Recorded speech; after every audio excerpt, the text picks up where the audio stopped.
If you are on Zoom and would like to make a public comment, please raise your hands. It is next to the share screen on the bottom row of the Zoom toolbar, and we will unmute you. Again, if you are on Zoom and would like to make a public comment, please raise your hands or press the raise hand icon on the bottom of the Zoom.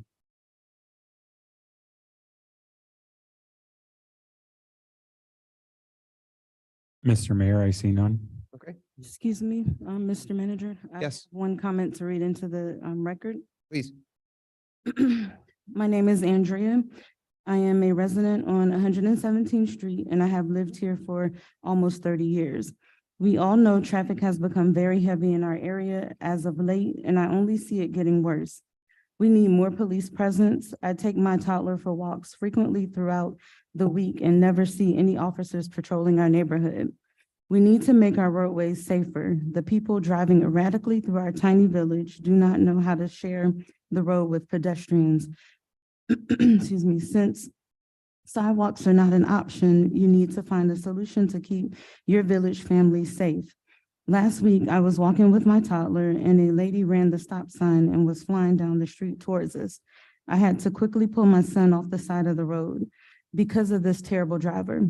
Unfortunately, he had unbuckled himself. It was so bumpy moving him. We really need our roads repaved, as it was the cause of the rough pulling off the road into a yard, and he tumbled out of the stroller. The lady was hugging the side of the road and was so close to running him over. He could have died. I realized he should be buckled, but if you've never had a toddler, they love unbuckling. Now, not only do I feel unsafe walking in my own neighborhood, now I'm furious. This should never occur. Something needs to change. We need more police presence. If we can't have sidewalks, we need some option to provide us with more safety. Decrease the amount of cut-through traffic through a residential neighborhood. I grew up here and it was safe to ride bikes to friends' houses as a child. It's no longer safe enough for kids to ride around on their bikes.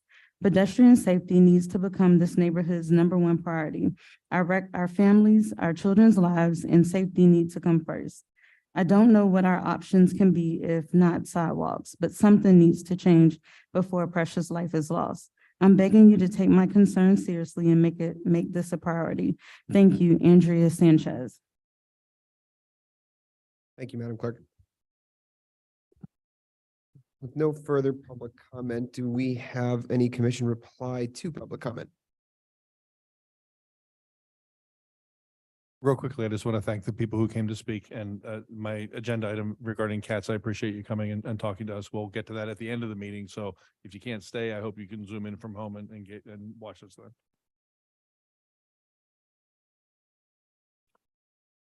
Okay. So we will move on to item 8. Right. Which the first from the consent agenda 7A that was moved to to section 8, which is the resolution for the appointment of the Biscayne Park Foundation. Shall I address that since I asked it to be pulled? Please. Okay. Sorry, may I please read the title? A resolution of the Village Commission of the Village of Biscayne Park, Florida, ratifying the selection of members to the governing board of directors to the Biscayne Park Foundation, Inc., and providing for an effective date. And I'm sorry, Commissioner, Madam Attorney, do we need to do an after the fact resolution? Because I believe the board will have to vote on the removal of a member first. I will amend, depending on what the commission does, I will subsequently amend the resolution to reflect whatever action is taken tonight. Okay. But if you don't, I can just explain. So as you guys know, the Biscayne Park Foundation is not actually a board of the commission. It's a 501c3. It's a separate entity governed by their own bylaws. Pursuant to those bylaws, individuals could only be removed by the unanimous vote of the commission. So my understanding is that this particular member had a lot of absences. I'm not sure. I think she has some personal circumstances, and is unable to continue to participate in this board. And so, absent a formal resignation from her, which I believe was not received, nevertheless, the Biscayne Park Foundation had recommended removal. And so now it's for you guys to decide. Again, it would have to be by unanimous vote to remove that specific member and then to appoint a new member. Can I ask a question? Sure. So the board has recommended removal. Is this a part of the formal proceeding? That's my understanding, is that the board, I think, already. Yes, but Did. it's I part of, think it's they part of the formal proceedings that we go through to Yeah. remove somebody. They just did it as a conversation because I think she initiated the conversation with her own board. So the board's recommendation is that we consider removal. Yes. Yes, am I misspeaking? That's correct. So if I may, it's Yesenia Gonzalez and she wants to resign from the board. She was not able to do so in writing. She's not able to get something signed right now. I met with her and had a conversation with her on the phone and she texted me and said, yes, I want to step down. I won't, and I tried to get her to sign something, but she wasn't able to. So I said, Yesenia, would you be okay if I made the recommendation to the commission that we remove you, because we have to remove a member to appoint a new member. We don't have a choice. Otherwise, we can't appoint Tiffany Hill this evening to the board. So she said, yes, please let them know that I want to be removed from the board so you guys can move forward with someone else. She said, when my circumstances change, would you guys consider appointing me to this board if there were an opening or another board? And I said, certainly, we would be happy to consider any resident. So when you're ready to come back and help the village, please do so. Thank So I'll you. make a motion that we remove Yesenia Gonzalez from the board first. Do we do these in two motions or is it all one part of one resolution? Do it separately to keep it, So I'll make a motion. memorialize it in one resolution, but it's two separate actions. I'll make a motion to remove Yesenia Gonzalez, and this has to be unanimous or we can't move on with the second. That is accurate. So motion from Commissioner Kennedy, and do we have a second? I'll second that. Second, okay. At this point, we'll vote. All in favor? Aye. Aye. Now I'd like to make Passes. a motion to appoint Tiffany Hill to the foundation. Or if you can't, just a motion to approve the resolution and then. Motion to approve the resolution. Okay, motion from Commissioner Kennedy. We have a second? Okay. Do we need any discussion on this item? Is there anything anyone wants to discuss? No? Okay. All right, so we have a motion and a second. All in favor of this, the motion? Aye. Aye. Okay. So the two motions pass and that takes care of resolution 2023-05. Mr. Mayor? Yes. If we can pause 2023-06, the next resolution. Alan Cohen is going to be trying to join us via Zoom, but he has a commitment right now. And so he'll probably be joining us a little bit later. I'm sure there might be some questions, so I'd prefer to wait until he can join us. Sure. We can just move on with the agenda. Why don't we just put it on hold until we hear from him? Do we have any issues, any problems with that? Everyone okay with that? Okay, so we'll hold off on what was formerly 7B until we have Alex call in so we can discuss further with him. That brings us to resolution 2023-09, Stormwater and Roadway Improvement Project Change Order Number 1. Madam Attorney, could you please read the resolution onto the record for us? A resolution of the Village Commission of the Village of Biscayne Park, Florida, authorizing the village manager to execute a change order with Gen Con Partners, Inc. for the provision of temporary screening in an amount not to exceed $8,750, authorizing the village manager to do all things necessary to effectuate this resolution and providing for an effective date. Thank you, Madam Attorney. Do we have a motion and a second to approve the resolution?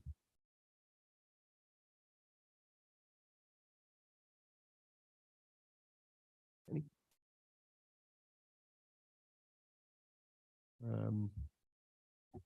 If there's no motion or second, it would fail. Okay.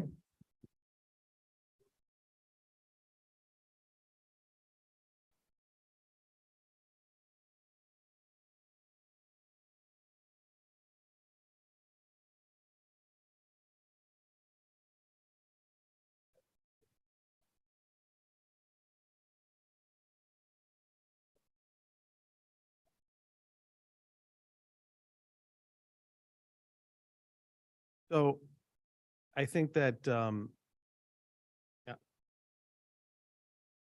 I would like to discuss it a little bit more in depth, as far as just approving, spending, what is it, $8,500 for, $9,000. Yeah, just shy 9. Yeah.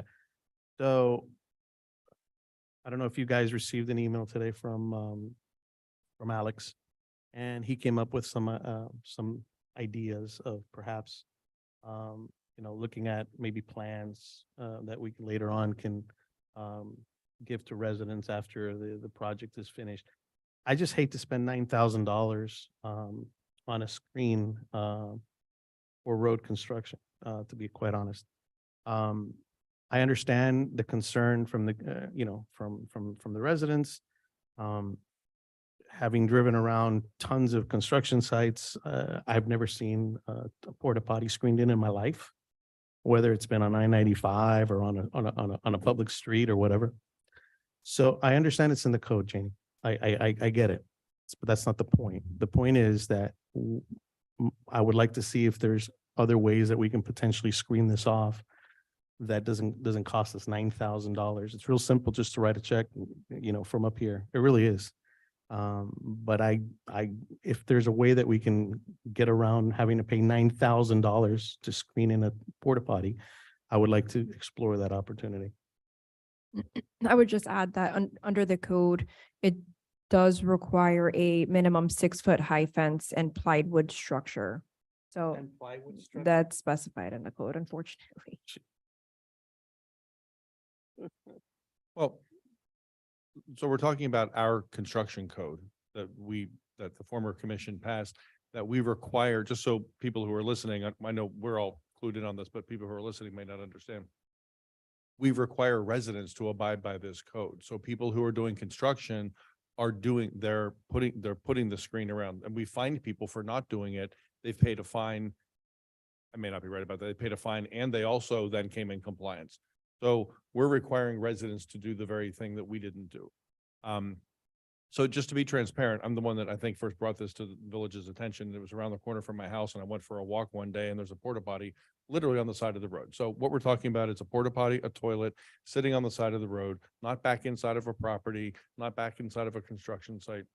Talking about a porta potty literally 3 feet from the edge of the street in Biscayne Park. I'm sorry, but to me, well, in addition to being a violation of our code, it's simply not acceptable to have visible toilets from the street. So I don't care where I see them on other construction sites. In Biscayne Park, we don't allow it. And there are other communities that don't allow it as well. So we decided we were better than that when we passed that code, when we passed that ordinance. So the putting plants around it, if we're going to do that, then I think we should be talking about changing the code altogether to allow residents to put plants around porta potties. So if we're going to say that that's good enough, or some other, I got Alex's email. We're talking about a resident who sent an email. If we're going to consider some other things, I don't think we should be considering them for this one specific incident and giving ourselves a pass on this. I think we should be considering changing code to allow for that altogether. But let's get to the $9,000. I'd like to understand why it's $9,000 to put this thing around the porta potty. And I'd like to hear Mario discuss that with us, why it's cost $9,000 to do this. I don't think I can't imagine it costs $9,000 to put this fence around a porta potty. And I understand it's like all the different, yep, I get it. So it's lots of different sites, but it's a lot of money for a fence that can be moved with the porta potty as well. So Mario, could you explain to us how they came about this cost and what kind of pushback you gave them on that cost? And is this something that they would have to comply with in other communities?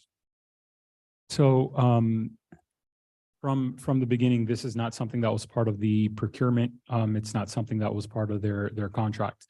We didn't put that in simply because when the conversation about the temporary fencing or anything like that around the Porta John, when it came through the code, all the discussion was always had with regards to construction on a property, especially around the building. And that's what everything was always talked about and conceptualized.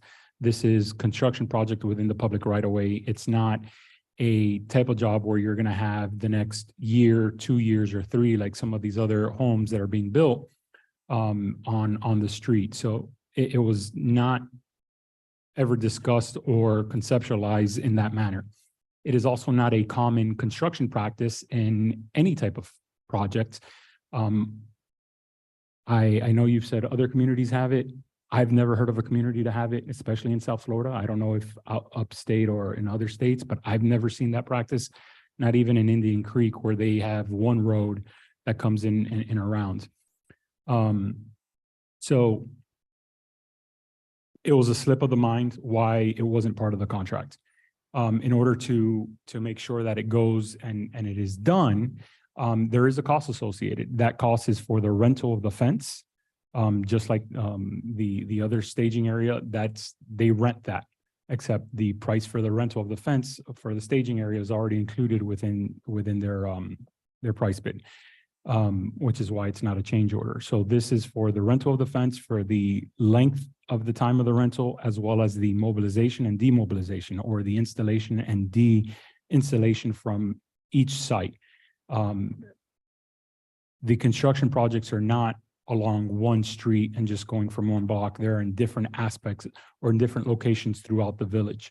And so you would be moving it essentially into now four other areas. They're almost done on 113th Street. Hopefully they'll be done this week. So that would be 2 areas. So it might be less than 8,750 because each phase is 1,700. So if there's only 3 left, then there'll only be 3. So we can do that. But that's where the price comes in. It's the rental, it's the installation, de-installation, all that kind of stuff. Let me ask you a quick question. How far, a really smart guy that I know suggested that perhaps it's a good idea to put it here behind this construction site that we already have and just have them drive. I mean, how far is this place from our current situation right here? Well, anywhere in the village is only a few blocks away.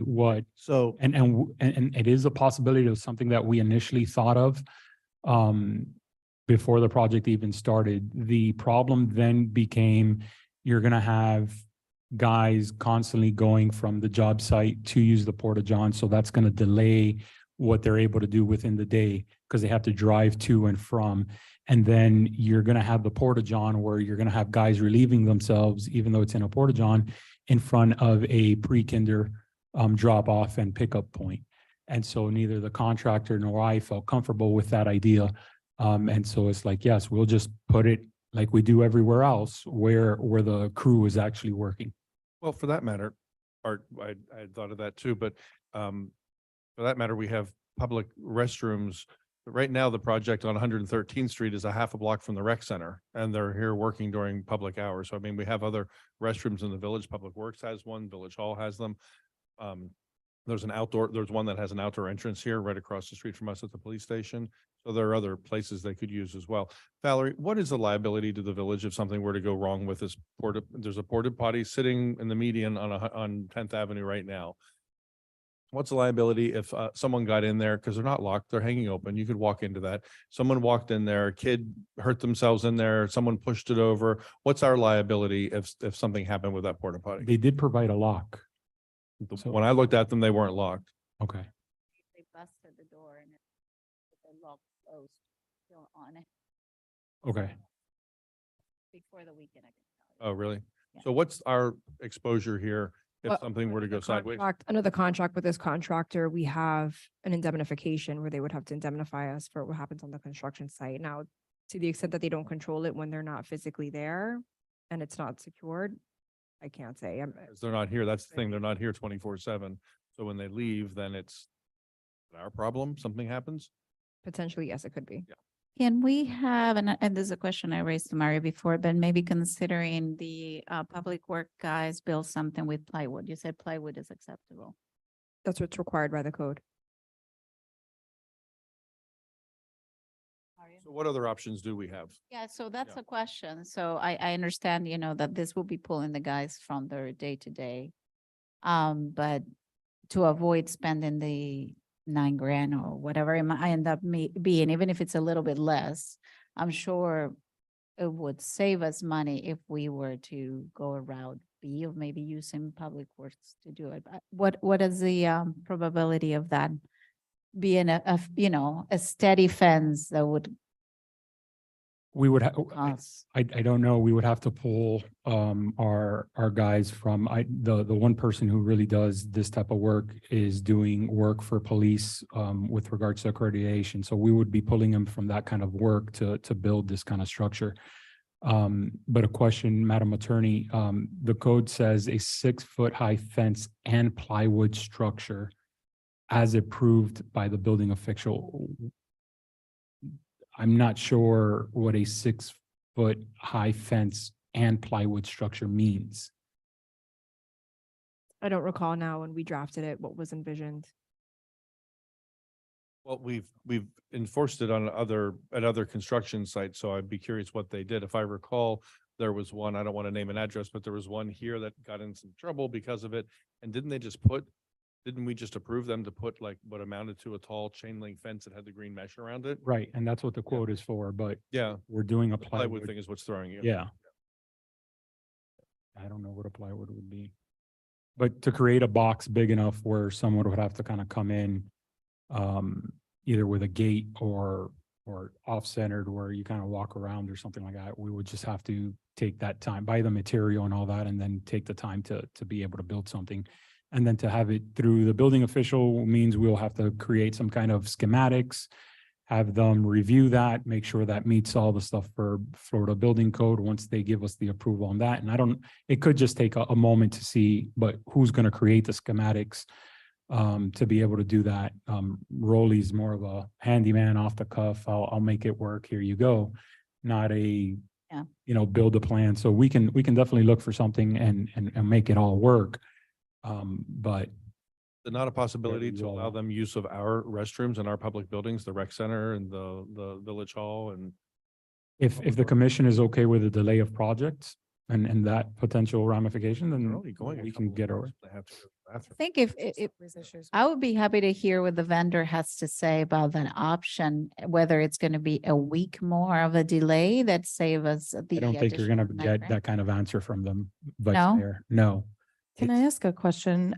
Maybe it's to Madam Attorney, being that like, the manager said, the whole fencing idea is regarding a lot, right? It's for lot construction of a home. So is there room in the code to discuss the plant idea? Because that is something that I think is maybe a bit more sustainable. You can get potted plants and surround the entire thing in the right of way and solve this issue. And then move those plants very easily with a public works truck to each site. We have 4 remaining sites, he said, that brings it down to 6,800 at 1,700 per. But again, if the type of work, right, it being out in the median or in the public way, does that affect the code at all in terms of construction or that being on a lot, a home being built on a lot? So the code does not distinguish that. It just provides if it's on a construction site, and a construction site is defined in the ordinance as any site where there's new construction, remodeling, additions, other than interior work. So it didn't exempt out right of ways. It kind of grabs everything.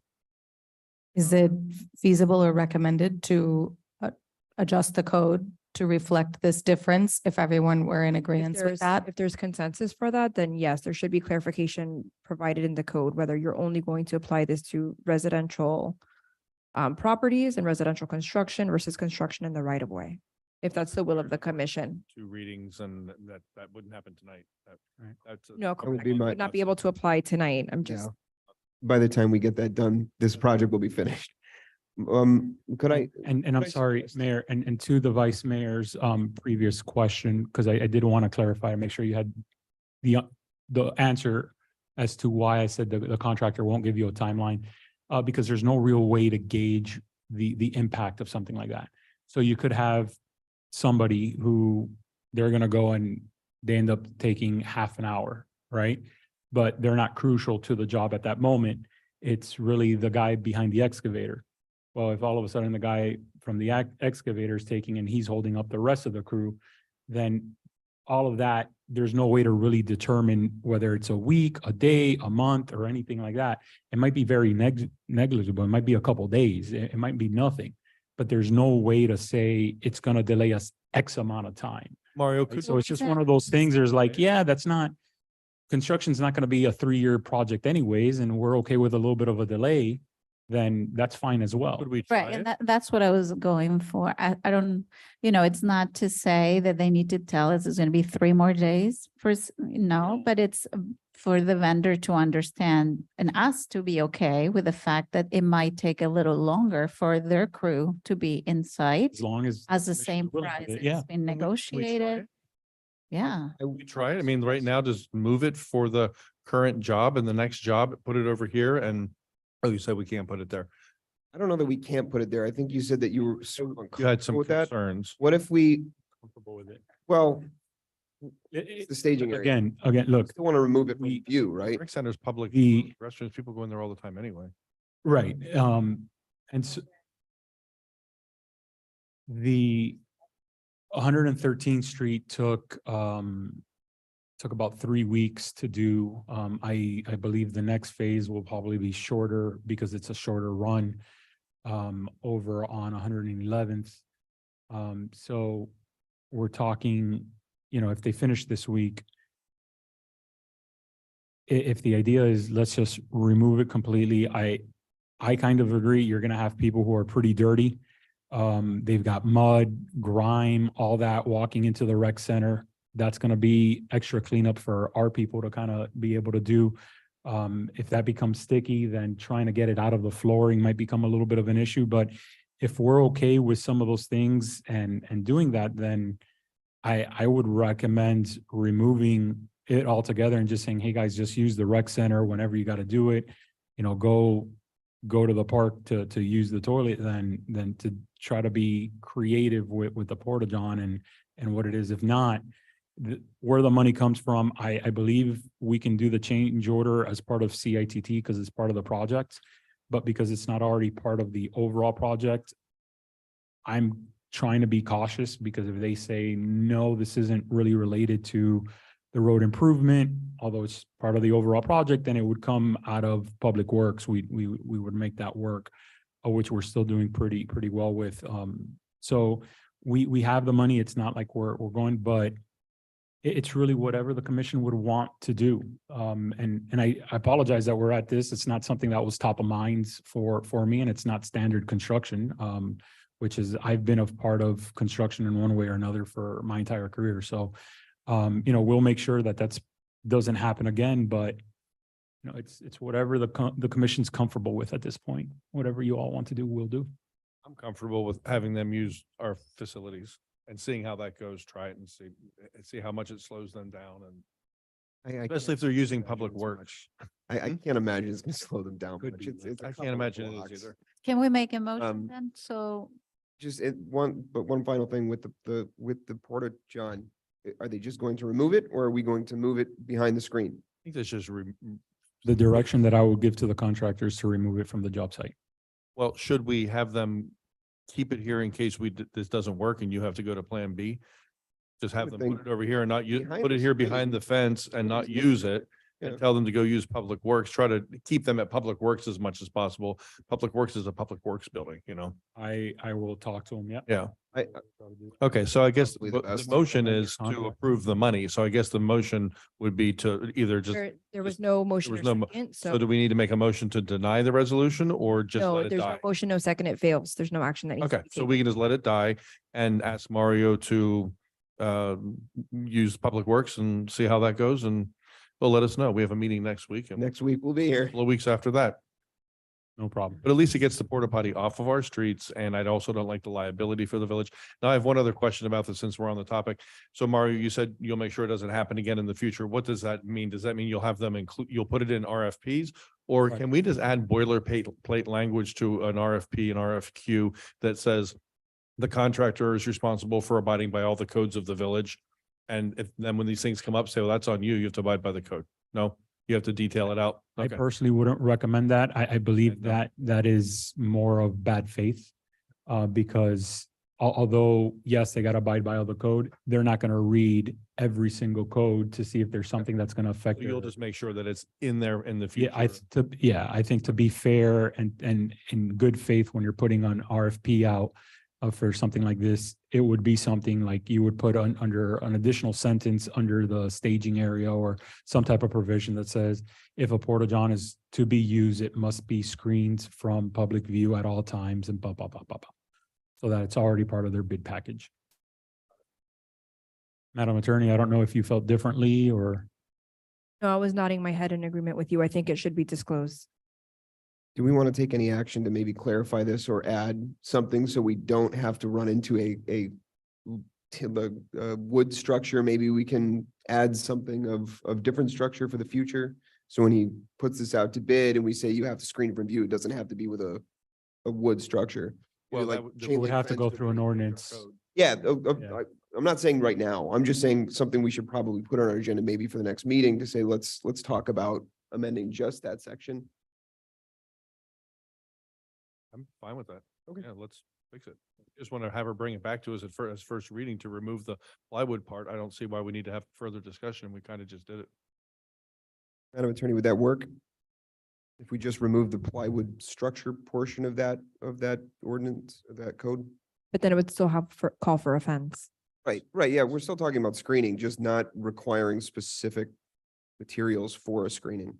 Okay, yeah, I can bring that back for first reading at a subsequent. Can you read it to us? What does it say right now? Then I have to go back to that section. I have it up. All temporary toilets must be screened from the public right of way with a minimum 6-foot high fence and plywood structure as approved by the building official. Okay. The temporary toilets shall not be visible from the public's view or from adjoining rights of way or. I think we may, if we're going to take out the plywood structure, that would leave a fence that could be see-through. It could be a chain link fence. So you may want to say chain link fence with screening Screen. material with that, like they use a Understand construction, plywood is- like a construction fence, basically, which is chain link with Is the it screening. maybe because of building code, some specifications that it's all this way? Okay. We just screen from view, then that would leave it open to being able to maybe do it in a way that we've been suggested that we do it with plants or trees or something too. Just a thought.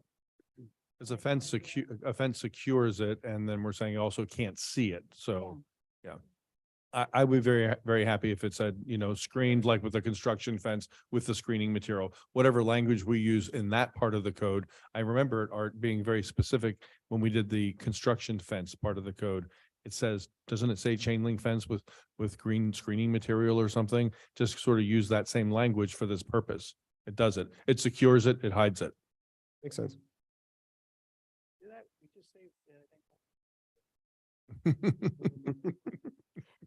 Almost $9,000. Exactly.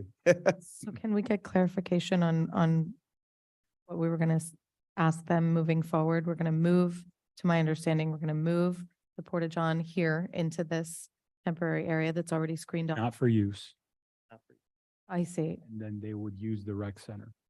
I thought we said that they were gonna use only the public works because of the concerns we brought up about the rec center. Public is there, we have aftercare programs there, the mess, et cetera. I actually like your idea of the public works building better than the rec center. I think it was Only, Commissioner Kennedy's. I'm gonna give credit where it's due. yeah, my only concern is if our guys leave before they're done, but I'll coordinate that. That's a I'll leave it with the public works. Thank I'll you. coordinate that. Thank you, that's a, yes. Great. So then we'll have that for first reading next meeting, or probably not for March next week, but for April, Valerie. We'll fix that. Correct. Beautiful. Thank you. Excellent. Okay, so, You're allowed. it's a short walk. All over. You're not built stormwater drain, so I think we're good. So we don't need any further action on the resolution item, correct? Okay, jeez. Okay, so having resolved 8A, we will move on to 8B, which is resolution 2023-10, additional landscaping services. Madam Attorney, would you please read the resolution onto the record? A resolution of the Village Commission of the Village of Biscayne Park, Florida, authorizing the village manager to utilize SFM Services, Inc. for additional landscape services in an amount not to exceed $33,600 pursuant to the existing agreement with SFM Services, Inc., authorizing the village manager to do all things necessary to effectuate this resolution and providing for an effective date. Thank you, Madam Attorney. Do we have a motion and a second to approve the resolution? Okay, Commissioner Gonzalez, do we have a second? I'll second. Second, okay. Mr. Manager, would you please introduce the item for us? Yes, very briefly, we have, and since I've gotten here, we have always talked about whether it's the Parks and Parksway Board or just conversation here at the commission of finding ways to get further landscaping done within the village. Sometimes more detailed landscaping within the village. And the problems always come into how do we find the funds for that? Hiring one individual can cost a village over $50,000 when you add total compensation package. When Albert Dominguez, our former public works director, left, that freed up a certain amount of money within the budget. Currently, that money is being split to have our CAP provide a civil engineer to oversee our stormwater project that we just talked about, to make sure that that's going the way that it should be. We also have ISA taking over a lot of the administrative duties that Albert would do, and he's doing a good job in working with our public works crew. So there's a portion of money from his compensation that I wanted to take an opportunity for us to try. This money would be used to bring in a crew of 5 from our landscaping vendor, a vendor who is a landscaper for almost every city and the county and state agencies within Miami-Dade County, and be able to free up some of the time that our current crews have. We have a problem of capacity. How much can our guys do throughout the day and throughout the week and throughout the month? When somebody is sick, goes on vacation, or gets hurt, their work then adds on top of the existing members that are there, who then have to shorten their regular duties to help cover, and everything just kind of starts trickling down. And then there comes times where other things will pop up, like a special project that happens, the accreditation, or building a new structure around a porta-john, or tree limbs fall, or a sinkhole happens, you know, all of these different things that aren't even related to landscaping, and everything gets pushed around. And so the idea behind this was, we have a little bit of budget where we can see if this might be an option that would work for the village.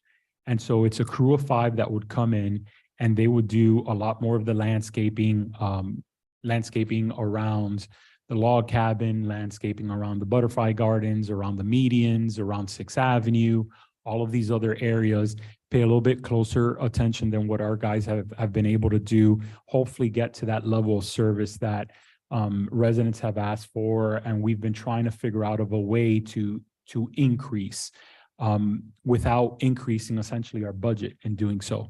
So I believe this is a good opportunity to try to move forward in this way. Again, it's a crew of 5. I remember when we talked about 6th Avenue recently, we're saying, you know, what would it take to have the guys like really tackle 6th Avenue to a certain level to make it look better.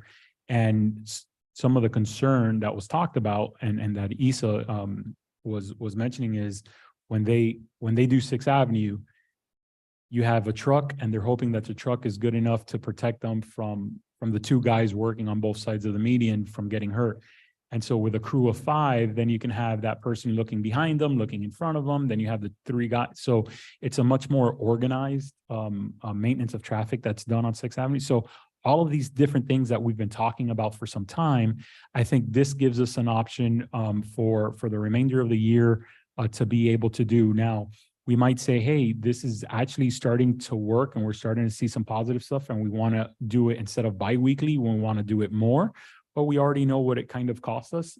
If we say, you know what, we're at a point where we don't need it bi-weekly, we only need it once a month, and that's going to kind of help get everything aligned for our crew, then that's fine. We know what that is, and we can kind of do that as well. But you know, it's not something that was budgeted. So I wanted to kind of bring this idea to the commission to see if it's something that we can do. I do know that and I can check, the vendor is, yep, he is online. So if you have any questions, he'll be glad to answer.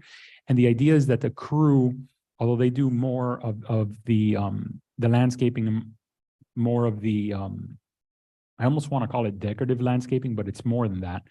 Or not more than that, but it's not just decorative landscaping, right? Decorative, because what I think our guys do is mainly just maintenance.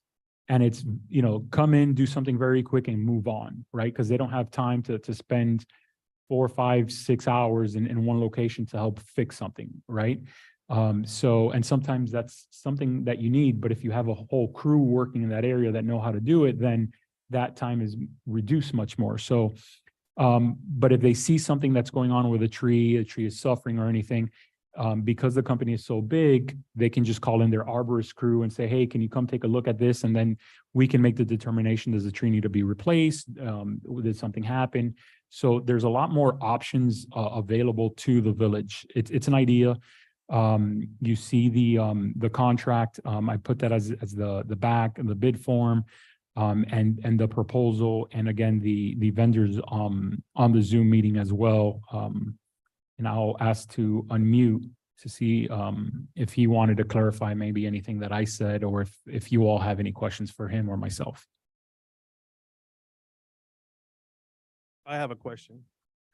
Mario, who will be overseeing this, and who will make sure that that what we've requested or what they've said that they're going to do is actually getting done? Who's going to be overseeing that? So primarily, it'll be Isa that'll be coordinating all the work. Just like we're going to be treating them essentially as if they're one of the members of the crew, right? Of the 5. So he would be the primary person to oversee that, just as he does the other public works. And will Isa be coming up with an agenda for them on a monthly basis? How is that going to work as far as what they will do? And who will be, scheduling it, and is it themselves, or is it Isa going to be doing that as well? So we would schedule a meeting with the vendor, drive through the area so that we can ensure, hey, this is what we want you to do here. Here at the log cabin, since I've been here, the idea is that the natural growth is the stylistic approach that we wanted. So we would make sure we will go to these different locations and explain that to them, make sure we're all on the same page. And then, yes, Isa would be able to, with the vendor, this is their wheelhouse. They do this everywhere, every day. It's like, okay, hey, now that we know exactly what it is that you want and where you want it, this is how we're going to do it. This is the schedule that we anticipate. This is what we think we can do. This is how we would get it. This is the schedule that we're going to follow. And then Isa would work with that, saying, yes, I need you here. No, you can push that off. Let's make sure this takes care of first. And he will help coordinate that week to week workload.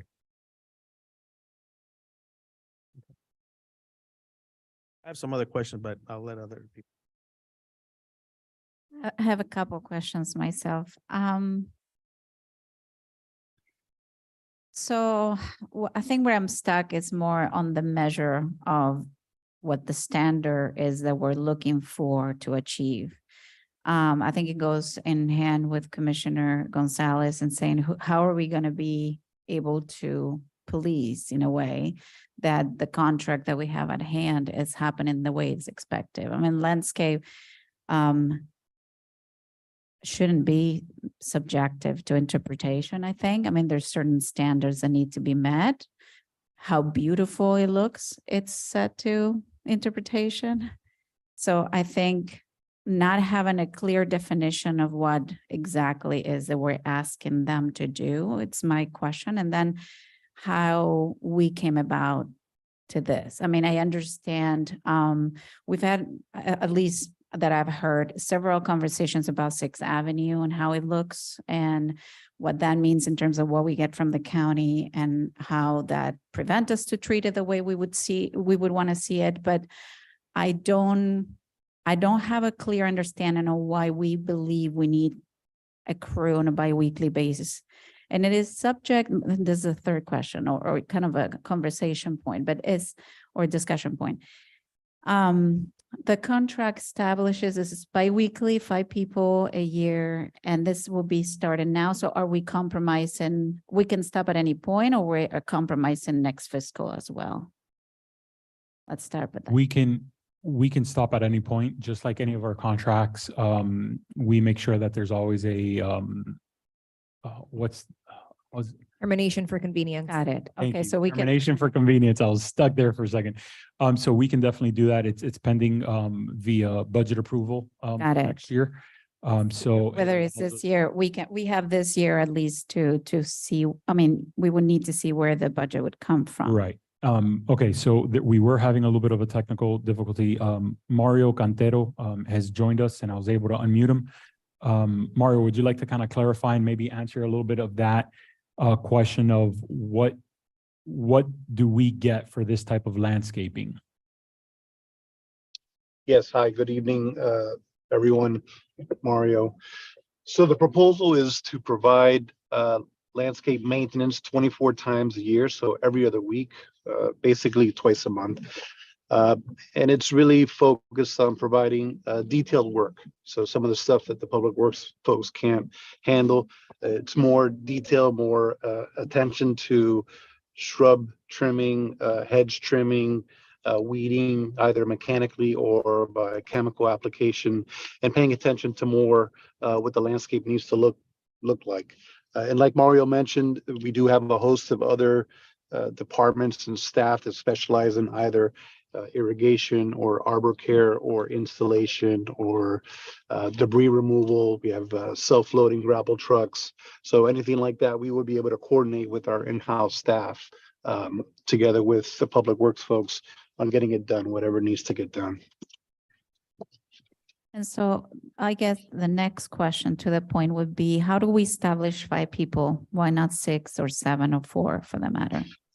So like Mario mentioned, this is our wheelhouse, right? This is what we do. We do this work for several cities and municipalities throughout Miami-Dade County and Broward. So I sent some folks out to take a look at the areas inside the village, and we calculated how much time and how much labor it takes for us to perform the maintenance that's being requested. So that's how we came up with those numbers. Got it. Thank you. You're welcome. May I jump in here? Yeah, please. Okay, so look, our green spaces are really important to us. It's part of our identity. So this is a really important topic. And I think a lot of people are not satisfied at the way that they're being maintained. I'm one of them. So this is an important topic. And if this can bring us a solution to that, then this could be a really good thing for us.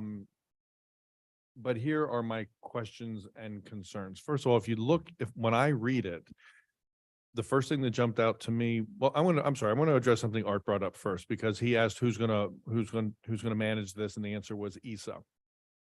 We're talking about qualitative work, not quantitative work. They're not coming in to mow grass. I could say the grass is mown or it's not. You didn't finish that field. That one looks good.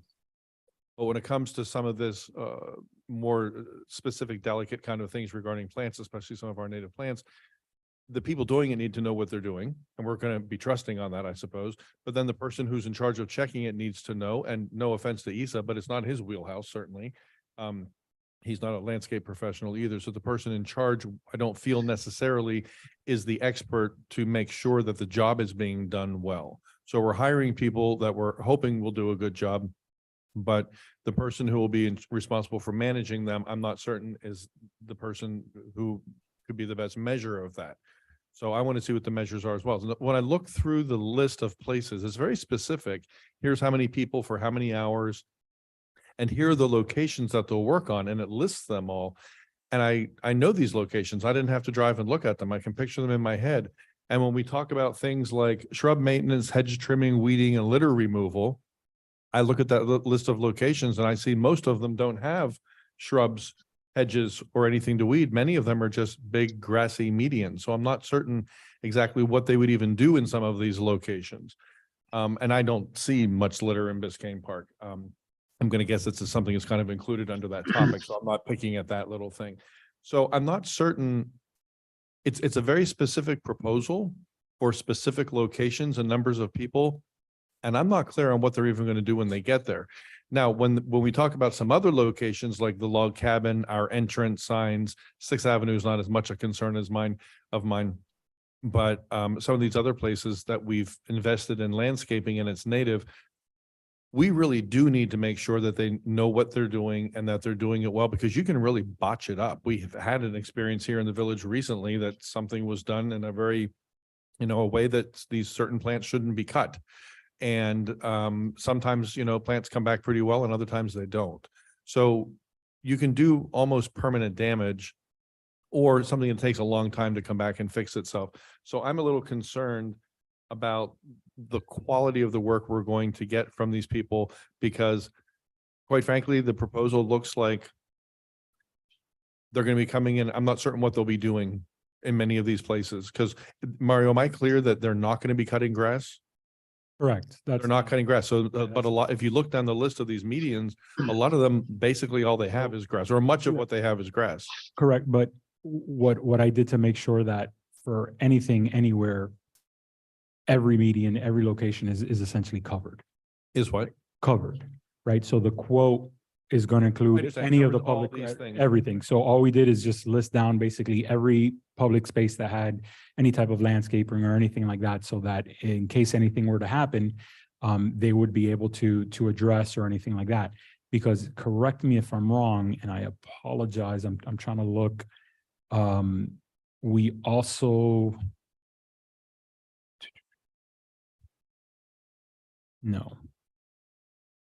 Right, so we just threw in every single location in the area, within the village. When I asked them, just take a look at everything, they're gonna have to take a look at exactly the pruning and the weeding and things like that.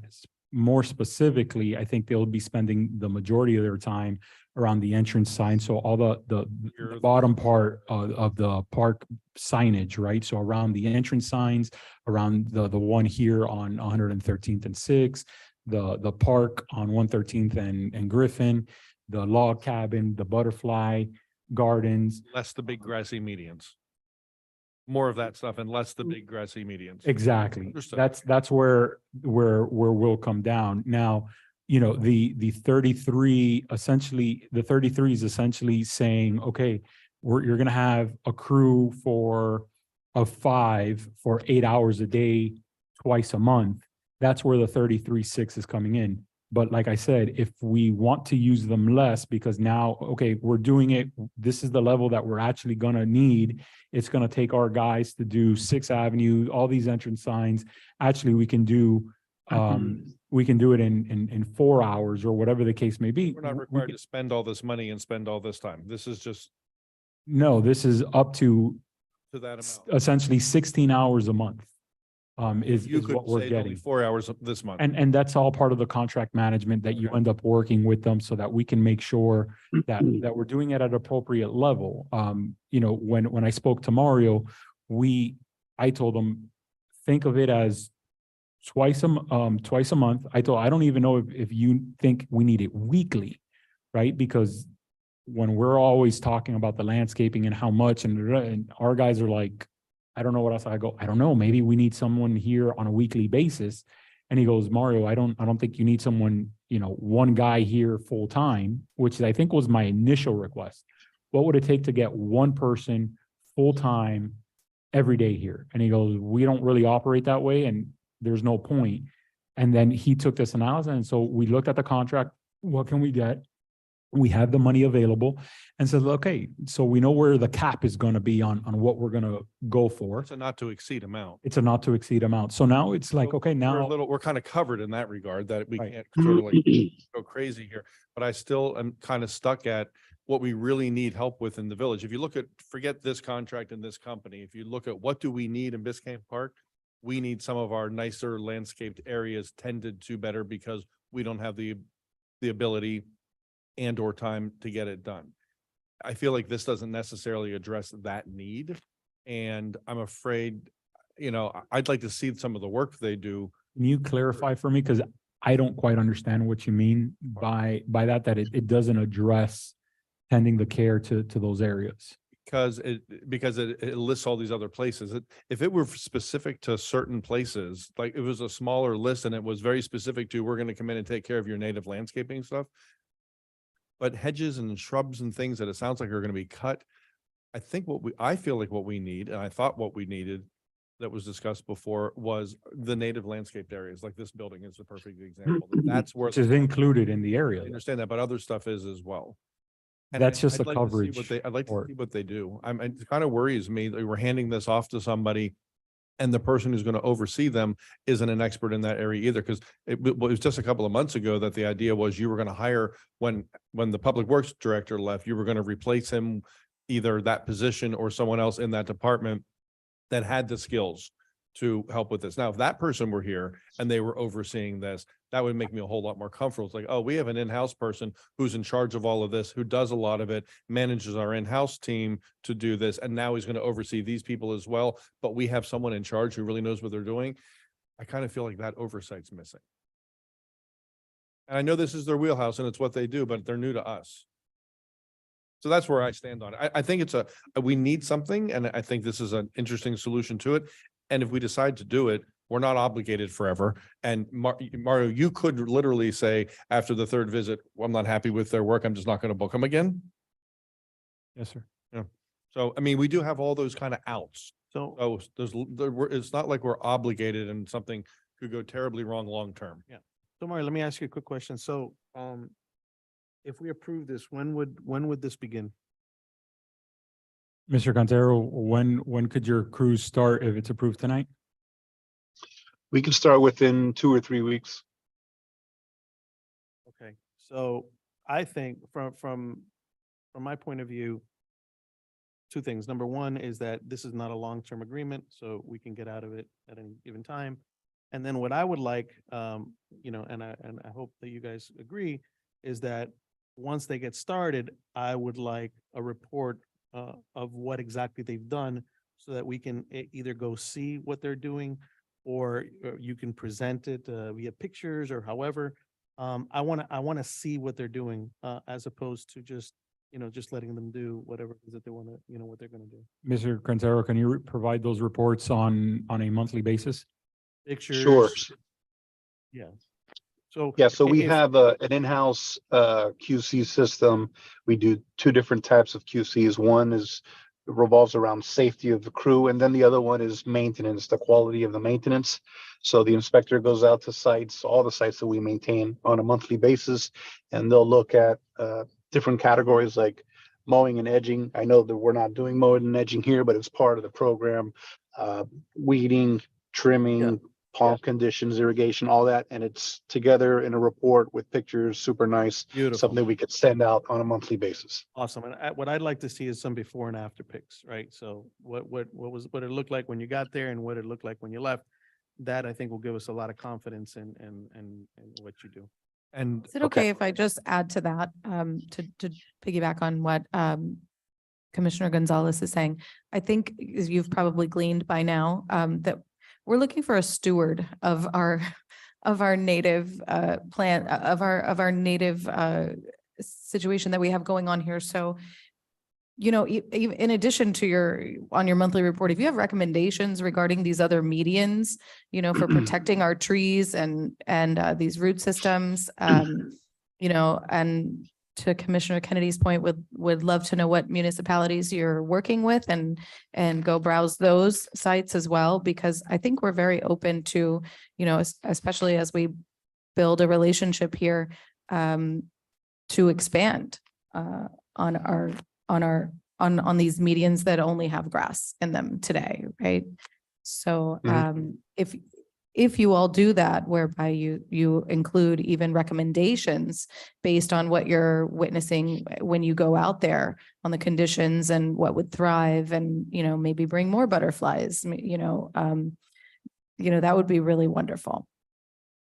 Okay, understood. I want to tag on to something Art said. So yes, that's a great idea. The before and afters in a report. I would also like to know when you're coming, before you come, where you'll be working like in the coming weeks, because I walk a lot. And I would go check these areas out before and see them for myself. Before and after pictures are one thing, but if you say we're coming to the log cabin, on Tuesday, I'd walk around the log cabin on Monday and check it out for myself and see live. 'Cause I'm a bit of a gardener, so I'd like to see what's going on, We can provide provide that. we're getting I want to make sure we're getting really good work. We need it. So I want to make sure we're getting the results. And what I don't want to see things hacked back. And we see that so much. You see it in municipalities.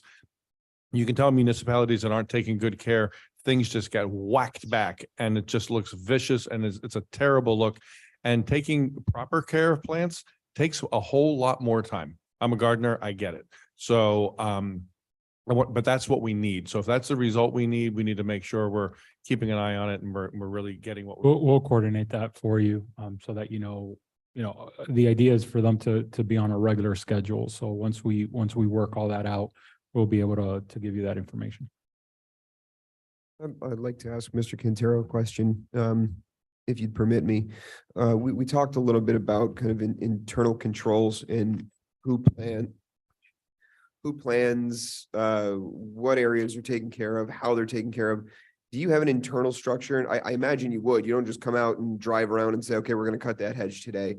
How do you guys internally plan to come out to the properties and do what you're going to do to provide us maybe a little bit of day-to-day guidance? So I think that's a great question. We provide our clients, again, who are 95% government, municipalities and cities, with a schedule beforehand of when we're going to be on site. Some of those calendar documents are a little bit more detailed, like specifically what site we're going to be on what day. And some of them are a little bit more general, depending on the city. It's just we're going to be in the village on the 24th of the month and on the 14th of the month. After we get started and get a little bit acclimated with the environment and what needs to get done, more specific wise, I think we can kind of detail by site when we're going to be at the log cabin or when we're going to be at Village Hall or the police department or any of these sites. Is that schedule that you're discussing, is that schedule part of that report, something that we would be able to see, something that we can kind of forecast? They're going to be in these places, they're going to be working on these items, this is what they're planning to do, just to provide us with a little more insight and detail? Yeah, so we're talking about two different things. One is going to be a schedule of where the crews will be each month, and you typically get that at the end of the previous month. So at the end now of February, we're going to send a calendar and a schedule saying this is where we're going to be in March. And then the second document is a QC document where the inspector's gone out and inspected sites after the services have been completed and has filled out a report with some text, some comments, maybe some recommendations and some pictures. Part of that schedule, the schedule that goes out to show where you're going to be during each month, is there any detail in that schedule as to what service you'd be performing, or is it as kind of an as needed basis based on the site? Yes, it's kind of on an as needed basis. And is that governed by or decided by whomever is visiting the site that day? Yes, so another great point that was made a little while ago is, native landscapes are a lot different than some more formal landscapes that we see out there in municipality landscapes. So it doesn't need to be touched all the time. It doesn't need to be touched aggressively all the time. It's very select pruning. You got to know what you're doing. One site that we maintain that has a lot of native landscaping is the Underline. It's called the Brickell Backyard. So it's the first phase of the Underline. All of the plants there are native flora. And it's, it takes a keen eye to know what it is that you're doing. So we have supervisors. We're not just sending crews out blindly to go and hack vegetation, mow grass and trim shrubs. there's an area supervisor that goes out there to the sites, and he's the one that kind of directs the crews on what it is that they need to do. So again, depending on the time of the year, it could be a little bit of trimming, it could be a lot of trimming, but certainly trimming that is specific to what it is that we're maintaining. That's good insight to have on the Brickell Underline. I appreciate that. I'm going to be down there for a conference, so I might take a peek and see, Yes, see sir. how it looks. Yes, sir. To deviate very quickly from the discussion that we're having regarding that January 27, 2023 letter that we're looking at in our backup, there's a description of the services being provided by the company, by SFM. And the description, I'm just curious where the description of those services comes in, because it doesn't necessarily harmonize with the bid form. Was this an informal description of services, or did this language come from somewhere specific? The description that starts with shrub maintenance, pruning, hedge trimming, weeding, litter, like Commissioner Kennedy mentioned, litter removal, blowing clean sites, those items, is that coming from anywhere specific? So if you look at the bid pricing, it's primarily what would be under the shrub shaping and trimming, which is where the $35 per hour comes from. I believe it's the second column.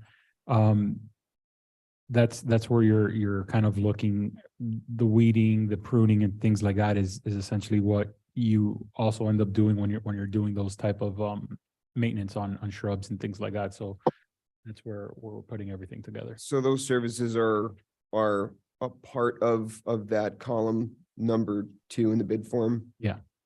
Or a product of that service, I suppose? Correct. Okay. Okay. I'd like to ask a couple of quick things. So, I don't see Mario Cantero. Do you Yes, sir. have people who have specific experience working with native plants? Yes, And we will do. they, and they'll be assigned to this work? Yes, they will. Okay, and now Mario, I have a question for you as well. So will you continue looking for a full-time public works manager and or this in-house landscaping person that you looked for? Or are you going to put all that on hold and see how the current, because you have Isa in an interim kind of capacity, and now we're going to possibly do this. Is that something you're going to put all of that on hold and let this ride for a little bit and see how it goes? Or what's your plan sort of overall for the department? So this is an attempt to see what else we can get and what we can do. We gotta, like with so many other things in Biscayne Park, we gotta try something different. Which is why I proposed this. I'm not confident that we're gonna get or we're gonna find a public works director for our budget. Mhm. So you're going to pause on that right now and just sort of see how this new plan works? out? Yeah, so far Issa's been working very well. I think he's earned with all his service, I think he's earned a little bit more responsibility. He's taking it on and he's doing a fairly good job, or not a fairly, a very good job in my opinion, with what I've asked him to do. The question is, do next budget years, the recommendation to the commission going to be to expand the SFM services under our contract? Or do we look to bringing one person in is going to be more than what we're spending now with a crew of 5 essentially for bi-weekly attendance, so 16 hours essentially. So, and will that one person do as much or better service than what we're going to get? That's something that I need to kind of see, just to be able to give that recommendation. I mean, just off the top of my head today, I can tell, oh, 5 is going to be better than 1, right? Even an arborist, when you start looking, if we hire a full-time arborist or even a part-time arborist, my concern is it becomes a person who's going to say, go do this, go do that, go do this, go do that. But then they're not doing as much as that work. And I was like, well, we're back in the same spot we've been. We're looking to get more work done, not just have someone pointing fingers and directing the 5 guys who are already kind of maxed out to keep doing the more than what they're doing. So it's trying to find that balance of where is it going to be good for our community. And I don't think as a community, better said, as a commission or as an administrator, I can give you enough data for you to say definitively, this is how we should continue or move. I think we've had enough feedback of we want more, and we haven't been able to find that. We came into a situation that suddenly I saw an opportunity to experiment on could this service who's done, Mario, correct me if I'm wrong. If I remember correctly, you guys have Coral Gables, Key Biscayne, Miami Lakes, Pinecrest. I know you work for DOT. I remember when you were working with me at MDX, you were one of like 5 different landscaping vendors there. I mean, you guys are everywhere. I think North Miami Beach, I think you guys have done as well, to name a few, Yes, that's- right? Yes, that's correct. All of those are correct. Even the county, I mean, so it's not, I don't know if you still work in Miami or Miami Beach. Those are some of the big ones too. So it's not like they're a small mom and pop, and they've been around for so long. Also not just the quantity of work and how much they work for other people, it's the kind of work they do Right. seems a little different. So look, I'm prepared to support this because for 2 reasons. We have visibility going in, as long as we know what they're coming to do and we can be watching it. Right. We can be as much as any of us want to, and you can bail on this anytime you need to. Correct. Then then I trust you to move forward. This is my personal opinion. I trust you to move forward and try this. So Lily, can I just throw in one quick thing that I had written down, but failed to mention, which is on the weeding, you had used the word chemical, so I just wanted to double back on that and make sure that you're not using chemical products for weeding. So we currently use chemical products, but we don't use Roundup. We don't use anything with glyphosate. And that's, I think we made that change many, many years ago. So none of our crews for none of our municipalities, some of them put ordinances out that it needed to be changed immediately.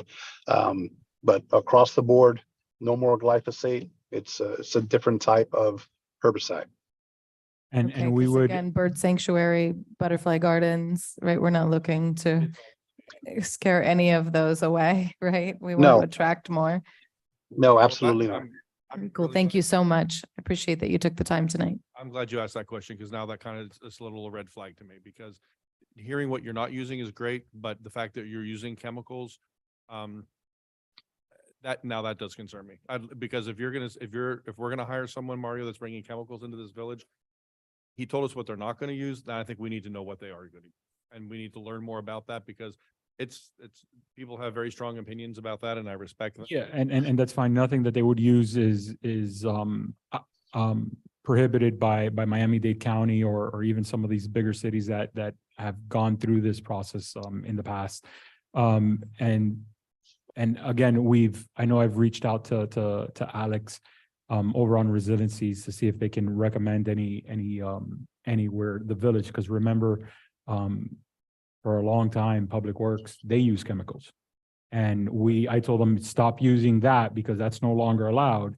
But they would buy the 55-gallon stuff. And I was like, okay, guys, or like, okay, well, then what do you want us to use? And I was like, not that, so stop. Mario, where will you be spraying these chemicals? On which of these sites? Because, I mean, are you talking about on the medians or to weed the medians?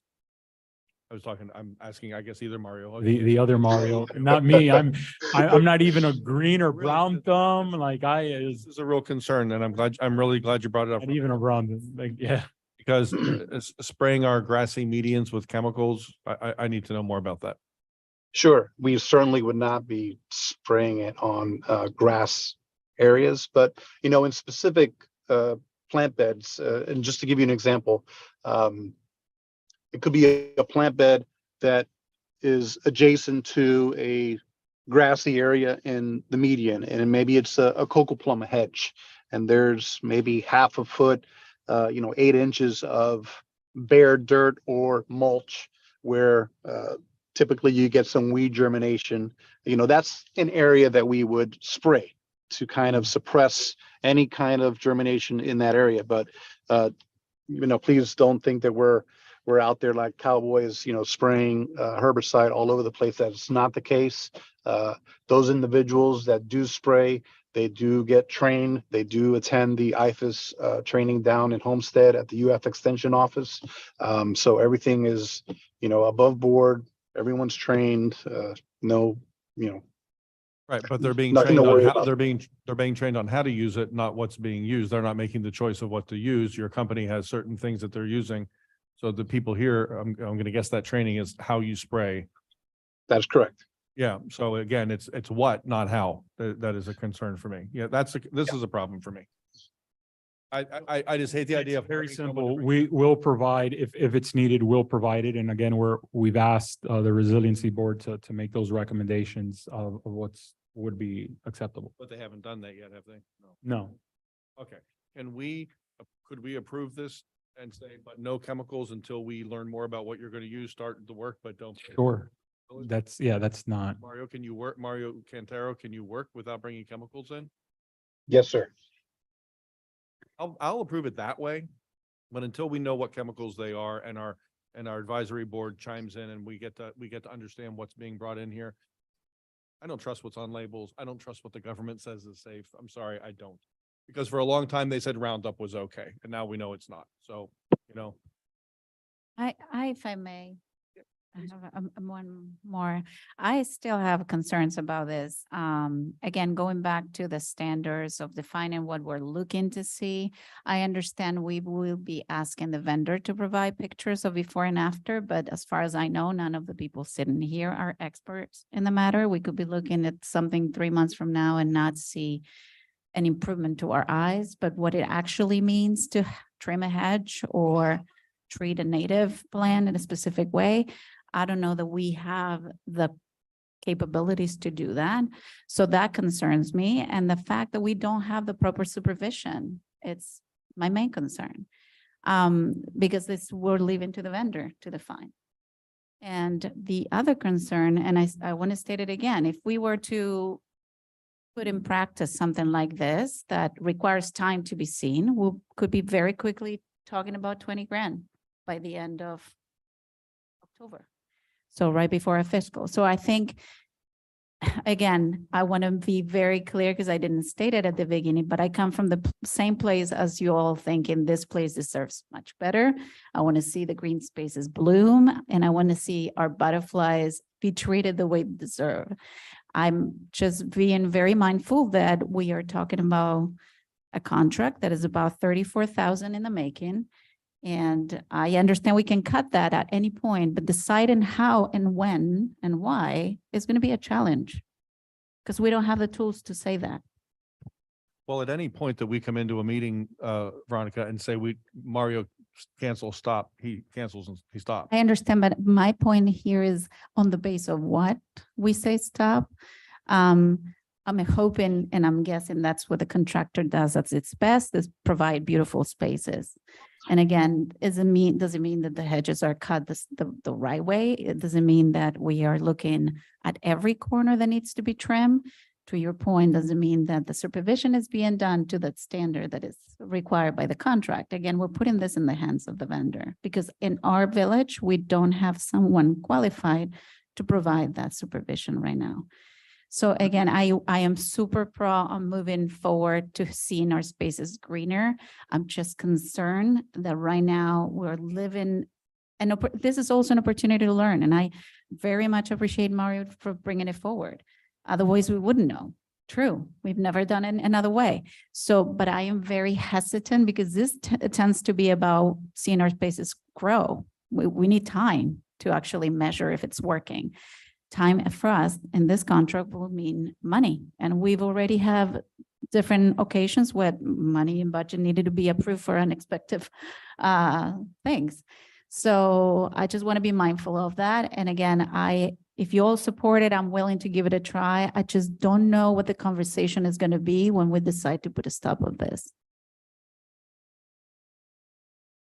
If we decide it, exactly. Mr. Cantero, might I ask you if you're able to to provide any explanation or clarification to Commissioner Amsler's concern.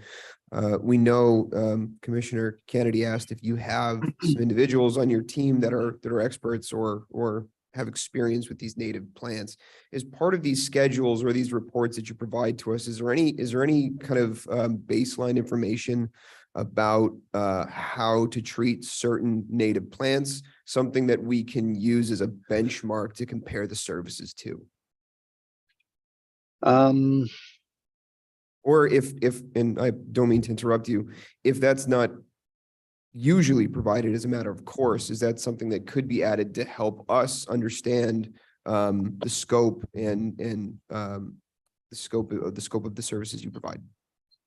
Certainly. So yes, it's not something we normally provide, but, I welcome, a walkthrough or a meeting with, Mr. Diaz and his staff, to each one of these sites to discuss how it is that we're going to maintain that specific site. We can certainly do that. With some of the other municipalities, typically they send someone to check on our work, the day after or 2 days after. Just one example, the city of Doral, we maintain maybe 100 and some sites for them. And every single day after we maintain that site, we fill out a spreadsheet, we send it to the city.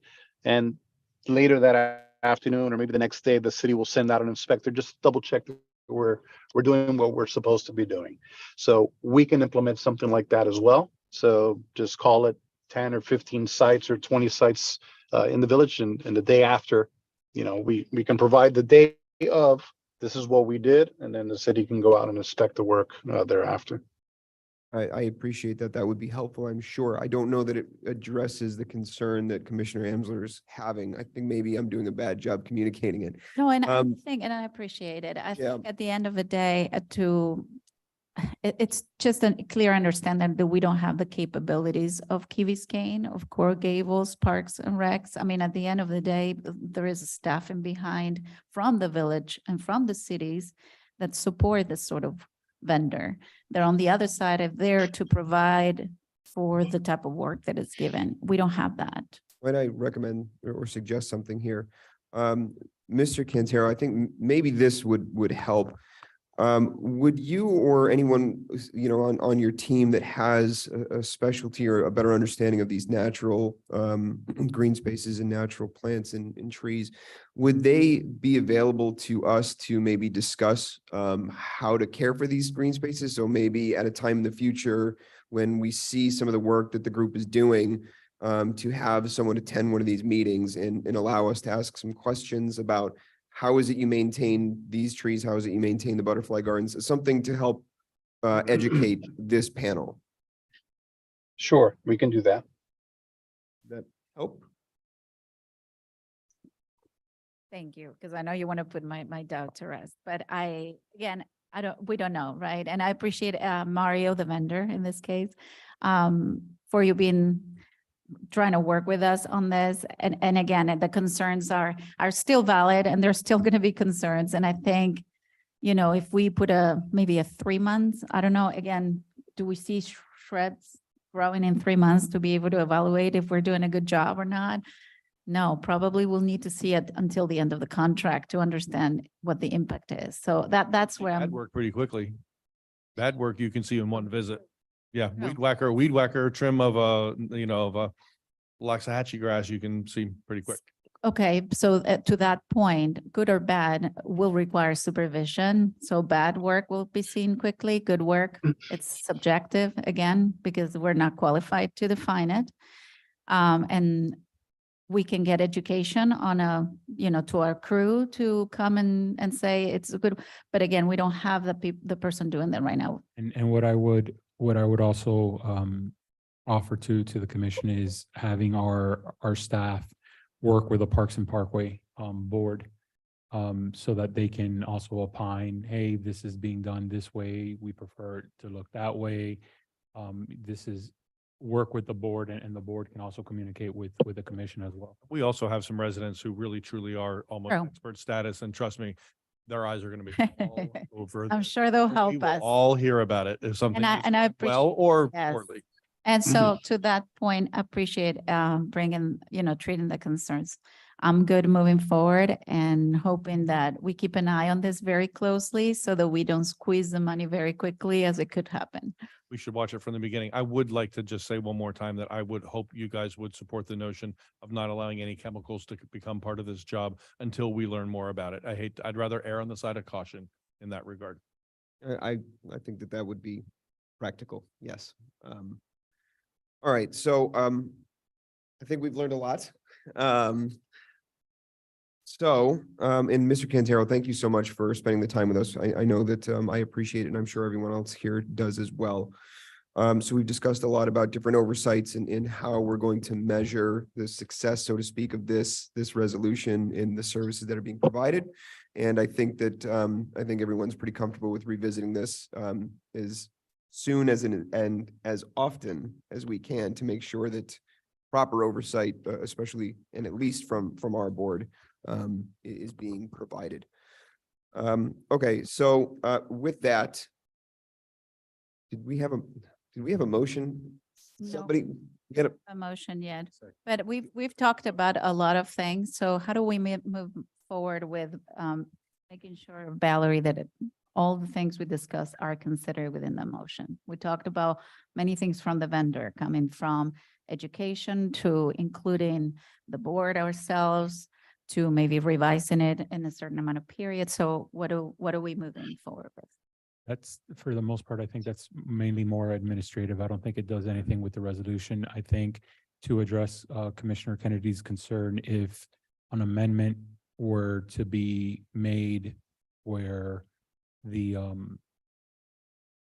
approval with the restriction of using the chemical component until something is brought back to the commission, We would approve that separately. then that would be an amendment to the overall reso.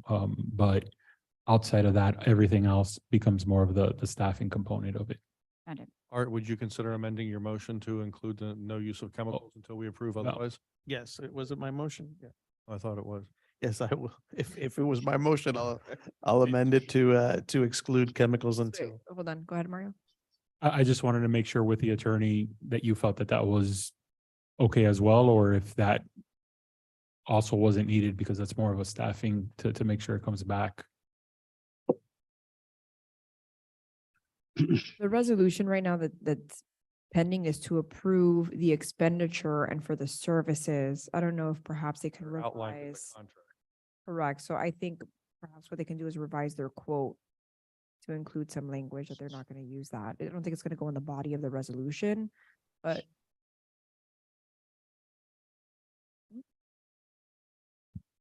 right. Just for purpose of getting it done tonight, could we just approve the resolution with a With direction to change of staff that change of XYZ is not allowed, and staff will need to get approval from commission to bring in any type of chemical component. Correct. There you go. Art, are you going to repeat Okay. that? Yeah. Okay, can I? As long amendments- as long as this- Shante has it for the record and everybody, there's consensus, they understand what they're voting on, then we could just proceed. So we can proceed, right? Okay. Okay, so we have the amended motion in front of us. We had the second from Commissioner Oliveira. So now we will call to vote the amended resolution as amended in this motion. So all in favor? I Aye. Okay, Thank you. Thank you, everybody. thank you, Mr. Cantero, if he's still with us. Yes, no, thank you. My pleasure. Do we have our strategic planner yet? Not that I see, no. All right, so then we'll continue to hold off on that one. We will move on to discussion of old business, which is section 9. The first item under section 9(9)A is commission meeting format municipal, which I'm not sure is worded correctly, but 9(A). So Mr. Manager, would you introduce this item for us, please? Sure. This is essentially the continuation of the topic carried in December, one of your first meetings, as to what what else can be done to reduce the length of time and to make the meetings more efficient. In that the commissioner requested that staff go and get more information as to what other municipalities do. Shantae sent out an email to all the other clerks within the county and made several phone calls. We created somewhat of a spreadsheet to show all the commonality and the various difference so that you have some type of comparative in front of you. So we brought back that information and you all were going to carry on a conversation about. Okay. Okay, thanks. And Madam Clerk, thank you for making the phone calls and compiling the information for us. It's helpful, so thank you very much. I'll say I looked at a lot of this and some additional information that our clerk provided for us. And unfortunately, I don't think there's a whole lot of guidance that's helpful to us. Simply because it seems like a lot of these municipalities have just larger resource pools. Like I know we talked about the city of Aventura before and how they hold one workshop at the beginning where they discuss all the items. They hold another commission meeting where they just vote on everything because they can have two. And as we can see from the spreadsheet here, their meetings are at 9 a.m., which obviously is very difficult for a lot of us. So I don't know that we're going to get a whole lot of guidance from these. I will say, I know I've thought a lot about it, and I think my main concern is that we've seen it in the last couple of meetings where we've started rolling over a lot of items, and it seems to be kind of compounding, where we roll over 3, we roll over 5, we roll over 9, and we've got to extend meetings. So I don't know that we're going to find the answer right now, but I think that we got to try something to address the issue. I just don't know what that looks like. So if I may, I'm glad this is we're talking about this topic because, you know, at the slim chance of being the odd man out in this group, these meetings aren't working, guys. We're spending way too much time talking about specific words, sentences. We're spending an hour talking about a sentence. This is our second special meeting this month. Obviously, there's a cost associated every time that we have one of these special meetings. We've already tried to extend our normal meetings. We've done it once. We tried it again. I don't know what the answer is either. Jonathan, this is your meeting to run, and obviously you're the one that has to, run the meeting. But whether it's, some kind of a timetable, giving people a certain amount of time to speak on a specific item, I don't know either, but I will tell you that, and then we're adding things to the agenda without finishing things that we had previously. And we're rolling, like you just said, we're rolling them over, and now it's months and we haven't finished because so we need to do something. I don't know what that is either. But it's not working. That I can tell you. Thinking a lot about it, and there's a resource issue. There's an issue of not getting to items. There's an issue of people attending the meeting, hoping we get to the items, and then they sit around all night and we don't get it. So I just thinking about it, I don't want us to not spend the time on each item because each item needs its full attention. I agree with that without question, but I don't want us to spend so much time on one item at the disservice to others and at the disservice to our neighbors and at the disservice to our staff. That's my biggest concern. There's a balance here, and we're trying to find where that lies. I can share with everyone that's something that I thought of. There's a judge down in Miami-Dade who I used to practice in front of. And the way that he used to do it is he used to set a time and he would say, here's your time. You have this many minutes to discuss and you can use it as you feel fit. So I'm not saying that this is the right way to do it. I'm just saying, let's say 15 minutes. You got 15 minutes maybe. And you can say, all right, I'm going to use, I've read everything. Like we all do the reading. We all talk to the staff. We do all the backup that we need to do. So we know this stuff coming in, which is helpful. The other part of that is this is really the only time we all have to talk about it together. So that's really important.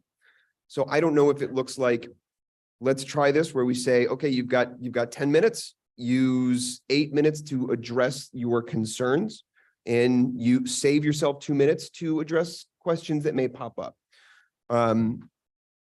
It sounds draconian. I know it does. It sounds tough, and I don't want it to sound that way, because the last thing I want to do is sit up here and say, we have to control the narrative, because that's not what this is about.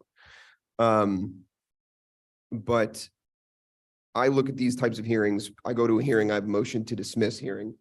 I have to pick my strongest arguments. The judge isn't going to give you all the time in the world to present everything that you may want. You know, I've been to those hearings where they go on for hours, and you don't get anywhere. If you focus on what your most important points are, you know, you'd be surprised at how much you can really get done. So I'm not saying that that's the answer. It's just a thought. It's just an idea that I've had. So I would really be interested to hear what we all think, because I just hate looking at these agendas and saying, we didn't get to this item and we rolled it over again. I know some of these have been on the agendas for 3-4 months, and it's I want us to be able to get to everything.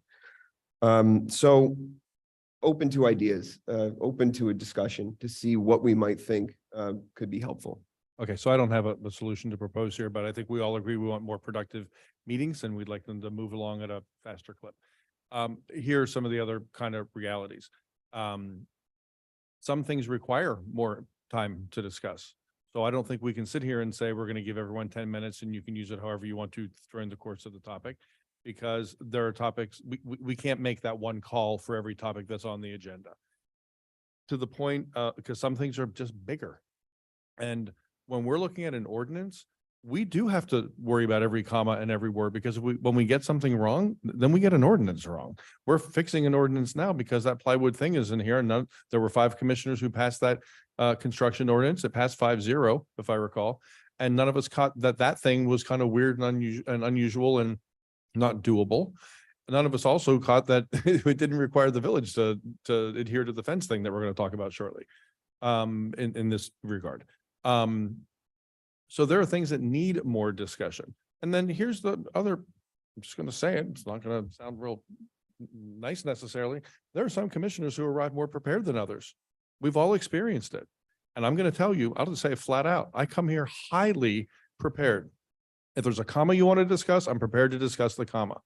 So I come here ready to get the job done, whatever it takes. And I'll stay here until we get it done, and I'll come back to get it done again, because that's what people hired us to do when they elected us to come up here and do this. And we've had experiences where commissioners arrive unprepared and they just want everyone else to not talk as much because they don't have much to talk about themselves. So we have to be mindful of that too, that we have people who are really doing the work very well and trying their damnedest to get it right. And we need to make sure, and I'm not saying I'm not going to disagree with some things that you might have, some ideas you have, Jonathan, but we need to make sure that we're also not stifling that. And sometimes the best work comes out of not somebody's idea or thought, but when we all start the conversation and then something comes out of it. We've already experienced that. This group of 5 has already experienced that. So we need to make sure we allow for that as well. So the time thing, I understand how and why, but it just, you know, I feel like this commission is doing a whole lot better job, quite frankly, than if the previous commission. And look, and the previous commission tried this and it never happened. So they said we're going to do it this way. If you guys will recall, Art, you were here, and then it didn't happen. The mayor didn't enforce it. And it just became like whatever it was. And, you know, we got things done.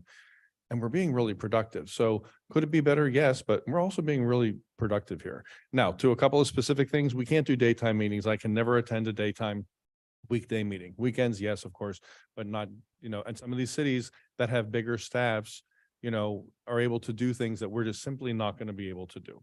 Do extra meetings cost us money? They actually don't cost us money, because no one in this room is getting paid to be here right now, more than their contracted rate. So we have, I'm sorry? Who is? Are we paying the police officer to be here? I don't think we're paying the police officer, are we? Are we? Yeah. And it's part of Valerie's contract. Now, we also need to be mindful of that we have a contract with the attorney, and if we start saying we're going to do extra things, it wasn't part of what her firm signed up for. Correct. So we need to be, very mindful of that, because if we're going to talk about scheduling extra workshops as a regular thing, then we're going to have a conversation with the attorney about how that's going to impact her contract, because it's just simply not fair to expect her to do that. And I'm happy with the work our attorney's doing, and I don't want to mess with that. So I don't know what the solution is, except that here's one thing I will say, and I tried this with the last commission. I tried it with 2 commissions and it failed. You know what we don't have is a plan where we actually sit down and say, what are all the things that are in your head? Mac, what do you have in your head that you want to work on in this commission? And I list them out. Jonathan, what do you have? Veronica, Art. And we sit down and decide, okay, let's rank these in importance and figure out when and how we're going to tackle them. And that would guide us a little bit better, rather than, and I tried that and I failed. Commission wouldn't do it. So I said, okay, then here's what I'll do. I'm allowed to put 3 things on every agenda. I'm putting 3 things on every agenda. And that's 90% of what we ended up getting done, because I kept putting 3 things on every agenda and pushing on them to get done. But I wasn't going to sit here and not get something done. That was not an option for me. So we might want to talk about sitting down and sort of mapping out, what does the rest of this fiscal year look like for us? What do we have to get done? What do we want to get done? There are certain things Mario will tell us, look, you're going to have to do a budget. What else do you guys want to get done? Rather than having us all throw stuff on the agenda. And I'm still throwing more than the rest of you on the agenda, because I'm not going to not try to get stuff done. But if we sat down and talked through it all and decided, here's how we kind of rank them in importance, and here's how, when we'll bring them, then at least we've all agreed on that.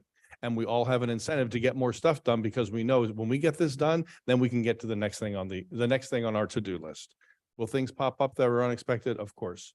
Something's going to happen and Mario's going to have to throw something on the agenda, or something small might pop up. But if we sort of had a master plan here, I think we would automatically just be more productive, because we already all agreed on that. And we would all also agree, okay, no more things on the agenda for the next 6 to 8 months until the end of this fiscal year or the end of this calendar year. This is what we're working on.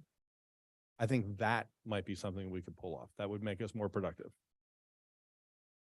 And I think I used up all of my 10 minutes, so I won't be able to respond to anything you say, Jonathan.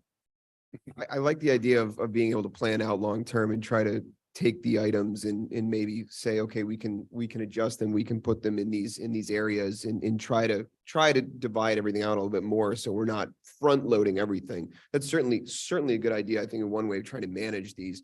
I agree that a lot of what we're looking at from other municipalities just really doesn't apply here. We're just very different.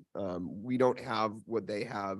We certainly don't have the time, or not the time, I shouldn't say the time. Really don't have like the resources to put on several meetings a month. It's just not going to work for us. Right. We don't have that. We don't have those things. So again, this was a good exercise to try and get an idea. I think it's not terribly helpful. I mean, it's helpful to see that they do it these ways, but I just don't think they're helpful to us. Yeah, pretty much. For me, and I know we're talking about Aventura because that was the example that was brought up in December, but they have a pretty good formula going on. And I'm going to talk about resources and how they do it. But yes, it's a bigger city. It has bigger staff. But the way they work is that what actually Mac is talking about each one of us having an agenda, that wants things they want to bring in discussion, is what they do in the workshops. So they meet once a month, and this is, public is obviously welcome to come because it's part of the procedures, but they don't open to public comments. So right there it's time saving. That's only during commission meetings. And they just go straight up to what the issues are. So what are the 5 issues that we're going to talk about? And they talk about that, and they define together if that issue needs to be in the agenda. That's up to the mayor to decide at the end of the day, and the manager as well. But with the discussions, they can see if there is an appetite for an item to be put in the agenda. So right there, you're saving the having an agenda and a discussion of an item. We had an example today where a motion was moved after an item.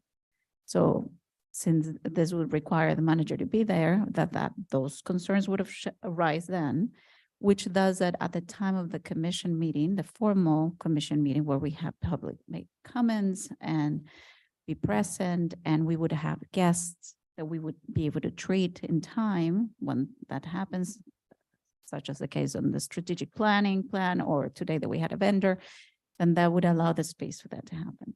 How does that save us time, though? So the point is to try something different. Again, I think in time, we don't know yet, but let me just finish what my thought process is around it. We, just like the landscape contract we're trying, we've never done that before. And we're doing that because we've heard it's not working. We got to fix something. So this is an opportunity to do something different. Is the idea to Art concern, Art, you had this concern back in December. Are we going to have 2 meetings of 4 hours? No, clearly that's not it.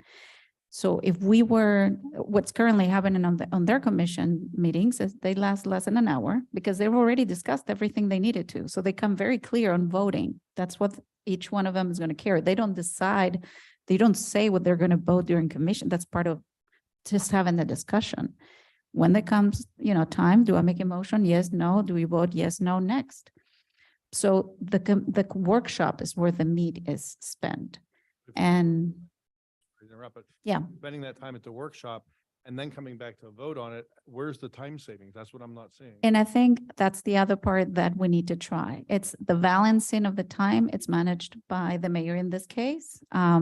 Providing that there is no appetite for an item to be discussed is provided also by the mayor. So, there are items that, may not be pulled in the agenda and for that matter are not going to be discussed after, we're already running 9 and then we have to hear the speech and then we discuss why we are not in support for it. So right there, I think you're saving quite enough of time. And again, we don't know, and this is because I could be wrong, but what I'm asking is for us to keep our minds open to trying something different that we've never done before to see if we make an impact on our time frame. Now, Those workshops, we still have to provide for public comment, yeah. correct. Well, that- So in the workshop, you don't do public comment. So the workshop is closed. Like I said, Aventura does it that way. Public is able to come and participate and just listen in. They're not part of the conversation, but they're just, are able to stay around. The other part that is good is we're supposed to be facing the public at these meetings. At the workshop, we could be sitting on a table, round table, having a true informal conversation. And I think just bringing that air to the conversation also makes things easier to talk about because these are sensitive subjects. So again, I don't want to completely take away the fact that because they have the staff. So let's go to that part. So Aventura does have a bigger staff. So is it required for the attorney to be present? They do prefer it. It's not required that they're present. They would like to have attorney present. And I would hope, Valerie, that you are able to be present either via Zoom or via call. It would be my wish to see the attorney during those workshops. Or workshop, okay. Correct. So might be that it's 2 hours that we hopefully manage to do it. And then, of course, it will be needed during commission. So right there, you have 2 times to be participant. When it comes to police, we said today we're not spending money additionally. So the hope will be the same for a workshop. What else? Mario, we would need the same. Instead of just doing the 4 hours, we're currently doing more because we're having 2 meetings in a month since we started. So it's not even doing what we used to happen.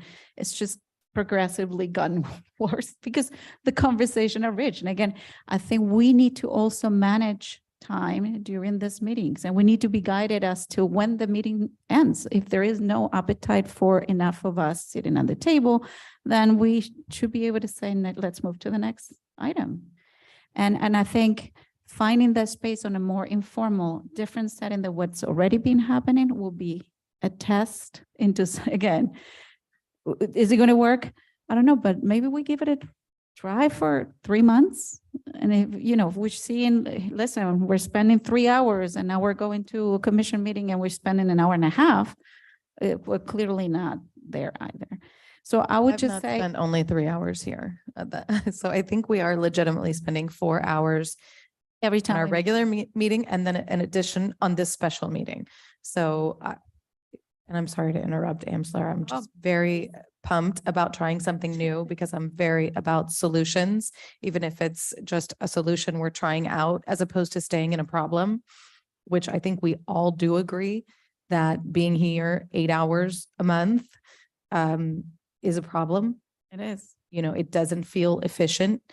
Items are being carried over, so it's not even 8 hours a month. It's now, you know, the next month added on another 8 hours for the same items since December. So, you know, that's not efficient. That we can't pat ourselves on the back with regard to any of that. So trying something, I think is a wonderful approach at this point. You know, who knows? Maybe it's a 2.5 hour workshop and then a 1 hour to boom, boom, boom, knock it out, vote, you know, with public comment. We don't know. But much like we just tried, you know, we've tried a couple of new things recently, right? We tried office hours at the village, you know, going down on Fridays and such. And from my understanding, I've gone by a couple of times and it's been productive. I mean, I know we don't have an official report on that yet, and, you know, we'll reserve for that, but I believe it's good to try new things and in the name of efficiency. So I'm supportive. About trying new things. I feel like this idea of having a workshop with no public comment and then showing, oh, I'm sorry. I'm all about trying new things as well. So, but the idea of having a workshop where the public does not engage, they can sit there and watch, and then we show up to basically vote on it, and the public would engage at that point, but we're just showing up to vote. I feel like we're kind of ripping the public off of their opportunity to be part of the process, unless we're all committed to being really engaged outside of all the meetings, which I do as well. But, you know, again, it's not the same as having the public have the opportunity to come in here and talk. We also have to be mindful that That's not different than what we're doing right now. The public has the chance to speak right before we. you're saying that we would have really kind of dug through the topic. Yeah, but it's not before- different than you deciding what you're going to vote on that day. And you have the chance to engage with people, actually, to your point, after the workshop, if questions arise and you have seen other people's perspective, that you want to just connect with residents on it. So, and then at the same time, after the commission meeting, just like we have now, and you do have the chance to hear public comments, your decision is also taking that in consideration. I mean, It look just- at today is a great example. Alex's email that arrived today. And I mean, I feel like I can say with confidence, everyone on this panel read it. And I believe that, it affected the conversation. I believe there's high engagement regarding that. Well, I read every single email that comes from residents, and residents that have an issue with any particular issue or anything on any agenda will find a way to get to you, whether it's a phone call, whether it's an email. Even before these meetings happen, they've already stated their positions. Everybody that has come here that has an issue. So, and sometimes they even reach out to you and they don't show up to these meetings. And yet they have, shared their opinions on a particular topic, right? So I don't think that that's an issue. But I'm all for trying something different because again, what I'm seeing here is not working. This is the second special meeting this month. And rarely before we were having special meetings. Now we're having special meetings. And I don't want to see this trend continue. And again, we're putting things on the agenda, just throwing things on the agenda. Some things we throw on the agenda that are really, there's absolutely nothing that we can do. Our hands are tied, but we put them on there for, because somebody complained about something or, to make everybody feel good about something. And frankly, it's a waste of time. There's really not much that we can do. A perfect example is the cat thing tonight, right? Our hands are tied. There's really very limited things we can do with that cat. I'm all for trying to do whatever we can, but our hands are tied. The state and the county have laws that supersede what we may want to do. So you know, it's a wonderful thing to put on there, but it's more a political thing to me than it is something that we're going to resolve in any shape or way. We already have an ordinance out there that says you can't feed cats. You know, do we have to enforce it? Yeah, probably. You don't have an ordinance that says you can't feed cats. No? No, we don't. We do not have an ordinance that says you cannot feed. Oh, we don't have an ordinance. Okay, but there is an ordinance that says you can't have certain amount of cats. Whole separate thing. Yeah. That later, but we do Okay. not have an ordinance that says you can't feed animals outside. Open feeding? We don't have an ordinance that, That's it, but we have, Yeah. have a limitation. Yeah. We do not have anything that says you Okay. cannot open. but again, listen, I'm all for doing whatever we can, but our hands are really tied from the state and from the county as far as what we can do. So that's just an example of what I'm trying to say. We're throwing things on here, guys, that, you know, it's just taking up time and, you know, So would you I feel- don't see what the resolution is, but go ahead. And I was just gonna ask, all right, so would you feel, in this format that I'm proposing, should we move to a workshop? The idea is that we have consent together on what goes into the agenda. Because is that if an item, you know, and this will be led by the mayor, again, we have to provide for the formalities of the meeting that are required. And currently they are not in place. So I'm saying this will be an opportunity, a more informal set that we have the chance to bring this discussion. Mag, you bring lots of the items that I'm like, oh, you beat me to the punch. I have something to add to that, but we're not talking about that. I'm talking about what you just brought. And my thought might be broader than that, and we might be able to tie two in one. And that plays And- into what I said earlier about if we got to get, if we had a meeting, Right. was everyone bring all of your ideas and put them up there, and now let's sort through and find commonalities and then. But just, let me just finish the point on the work, the reason why I think the workshop would work instead of just a one-time meeting to provide for what's rest on the years, because things will come up. Oh, yeah, of course. Like they always do, like the situation with the cat. So we would have the chance to ourselves be able to mediate and say, okay, we've had this conversation. There is not enough appetite to discuss and take it to the agenda. Guys, this is it for March. All right, let's move forward.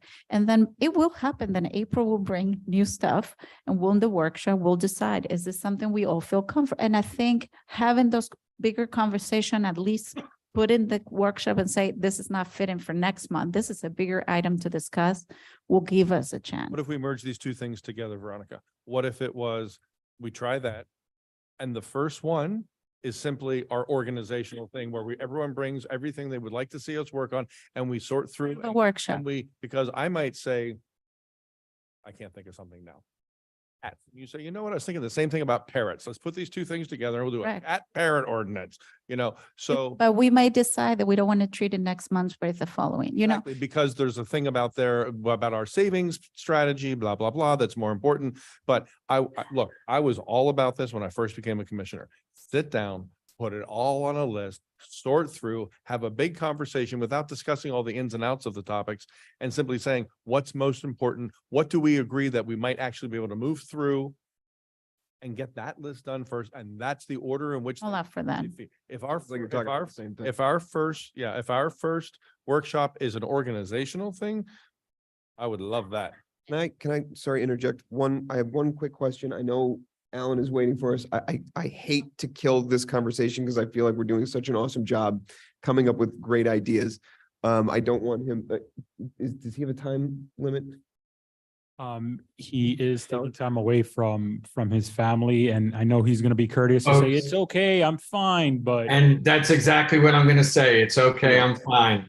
I appreciate this, Mr. Cohen. I know you waited for us at the last meeting, so if you can give us a couple minutes, I do want us to try and continue to flesh this idea out. Before we kind of put the cart before the horse here, I want to talk very quickly about the appearance of Madam Attorney. You mentioned, kind of represented to us that your presence is not necessary at a workshop. Is that accurate? That is accurate. And does your current situation provide for an appearance at a workshop in addition to this monthly meeting? I generally don't have an issue with it if it's occasional, but if it's going to be a standing workshop monthly, then I would ask to revisit the retainer. Okay, so that was I don't want And to, if it doesn't require for you to be. No, if I'm not and there, then then it amount doesn't matter. No, my question was gonna be, you're required to be in a commission meeting and special commissions, which in effect, the last 2 months have been over 8 hours. Correct. With the idea that Been this will, Over I know. exhaustion of my retainer. I understand. So So this, even if we were to do that on an hourly basis and right, you're like, okay, so whatever the rate is, $250 an hour, and that's a low rate, then you're gonna have to pay it an hourly basis. If it's 2 hours, 3 hours, 4 hours, it's gonna be on the clock. so my proposal was gonna be so that we don't get to that point. That's because we've had over special commissions and extended like this one, for example. But if we were to split the current regular commission into 2 meetings, workshop and commission, both not exceeding of the 4 hours you normally would have anyhow on every commission, would that be okay? We could try it Thank for you. 1 month, Thank you. but I can assure you it is not going to happen. I do not have faith, candidly, that it would be, that would actually happen. That we were not gonna be I mean, so far we've been 8. You understand? I'm sorry? So far this month, it's gonna be 8 hours. Or more, actually. We've had 2 special commissions and the regular and extension. So Correct, right, but again, that was not contemplated with the retainer. When we came in to work for the village, it was, we have 1 commission meeting a month. yeah, Of course, we understood when it comes to budget time, that's true for any municipality. There's going to be additional budget hearings and workshops. yeah. That's contemplated. But and again, we've been very flexible and we attend meetings when asked, but if it's going to become a standing meeting, then yes, we would have to revisit the retainer. But what I'm saying is, in terms of time, we've had more, and you've been super flexible, and I understand that's not part of the regular. So if we were to constrain ourselves to the 4 hours that we have on commission meetings, that would be okay for you splitting and finding the time. We would have still to find an agendas to make this happen. So, but would it be okay to split it in 2? We could try it for 1 month Mm-hmm. and then, and even still for the workshop, I would propose coming remotely. And I think that would. Propose what? Coming remotely, Remote. and it's still maintaining within the timeframes that we just described. Yeah. I think there's a lot procedurally for us to figure out, and if we're gonna give this a shot. It may be that we find that the 5 of us are talking and we're making great progress and things are going well, and maybe your presence isn't necessarily needed. And maybe we can reserve certain questions, legal questions or procedural questions for the commission meeting. I'm not saying that's gonna happen, I'm just saying possible. It's a You can ask possibility. those questions outside of the meeting individually, Correct. one-on-one. Great point, great point. I shoot her lots of emails and say, what about this? Email during the workshop that we throw in our questions. good that are point. Legal, and we send it at the end of our workshop meeting, go. That's a "Those good things point are too." Pending. Based on those responses, we can move forward with our voting, right? Something like that. So then what do we think about trying this? I don't know if March probably won't work. We've already got our stuff scheduled for March. What do we think about maybe setting April as a trial month? Just a 1-month trial. What do you mean we have March scheduled? March's meeting is next week already, so we don't have time to try and workshop anything. But you could do a workshop that would be before the April meeting, because Yes, it would be the like, let's say an end of March meeting. the incubator. It's up sort of before circles April. week. Yeah, yeah. I think we would want to start it in March. Yes, I think what I meant Sets us I up. meant the March regular commission. The meeting. March regular commissioning happens. That's already set, But it's correct. the workshop in March is what preps us for April. Yes, correct. I agree with you. Yep, I agree with you. So we can decide on a date, maybe at next week's meeting, unless we have a date. I'm ready with some availability by next meeting. You think we want to give that a shot? Okay, well, keep in mind something else here, guys. We have the land development code. You guys want to do a special meeting on that? A workshop, a public workshop with public input. So now you're talking about a third one. That needs to get done. We cannot keep dragging, So, to get- but why, how is that connected? Sorry, I didn't. because you're talking about doing 2 a month. That's going to be a third one at some point. But So that's internal. Are we talking about continuing the workshop with the public for the you guys have LDC? wanted, you want a public workshop. Okay, so, yes, so I see your point. You're saying Third we're- one. we as a commission, we're gonna be in different things. Now, and Okay, staff, and we have strategic planning thing. correct. Start here. So maybe in April, March is not the time. I don't know. Because my point is, we haven't scheduled the land development code workshop, which I Correct. don't think we need to do, but it looks like we're gonna do it. We need to get that scheduled, Yeah. not on a calendar. And I can't, I can't show up here on a whim. I have work, so Yeah. I've got to plan ahead. And we're talking about possibly doing that on the weekend. We need to all have that conversation too. So It's going to be a busy next couple months for us as a commission as it stands. So regardless of which way we. regardless which way we go, because we are going to have multiple things brought up. But first, I appreciate everybody's open-mindedness for this, because I think it just shows that we're all on the same page. We're trying to fix, how to move forward. But maybe, something we tried after we finish with the strategic plan, which will take about 5 months. So is this something for the next fiscal that we contemplate? I am not, in any way putting pressure, but to Art's point, I think Commissioner Gonzalez, so I need to be formal.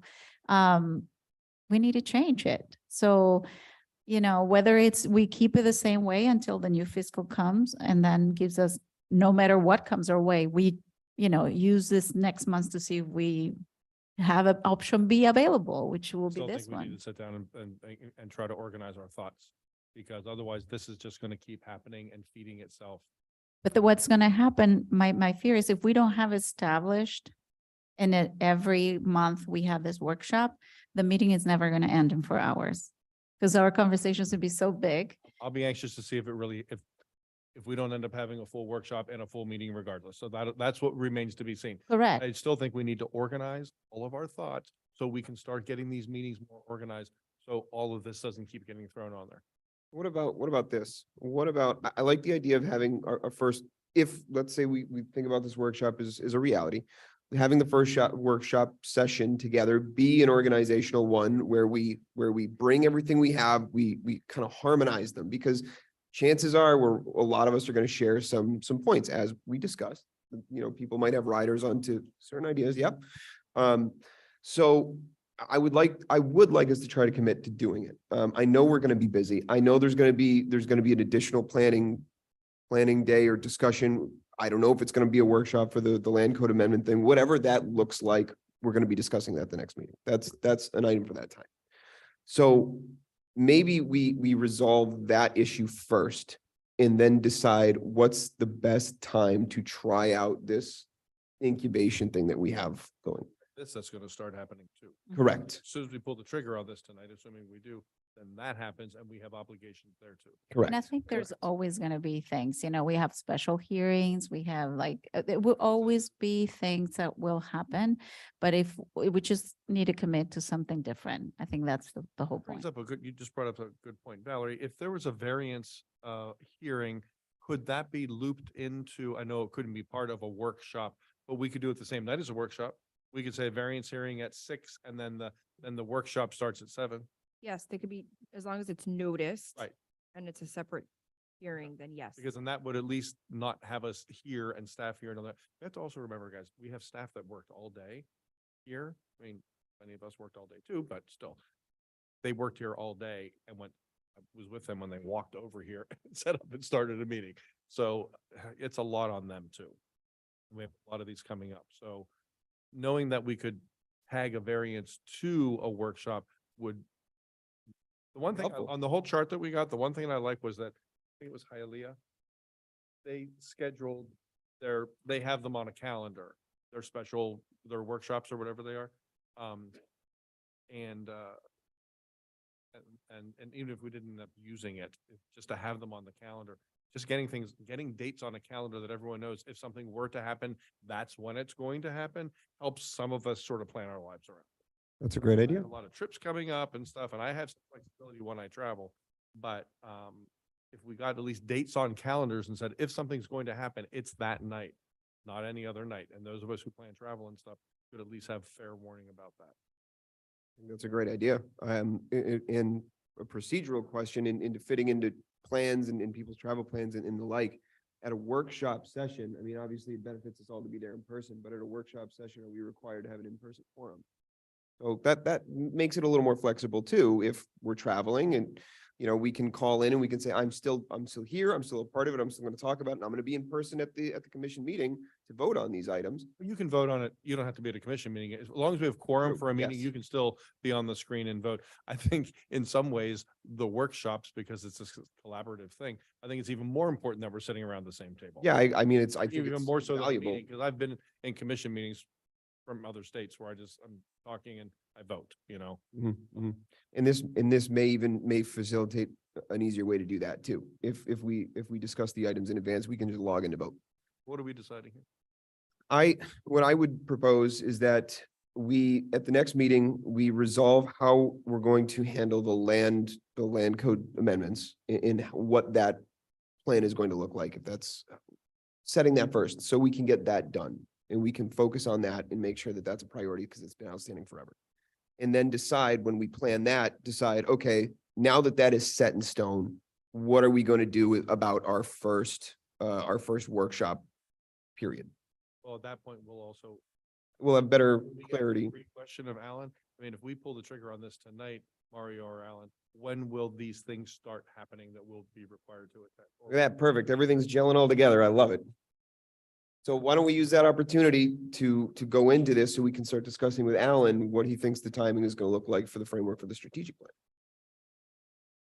Does that sound We have a lot- helpful? We have a lot of moving parts on calendars to get together. Yes, yes, we do. Apologize. So initially, the idea for the first commission workshop is going to look at, give me 1 second, I'm sorry.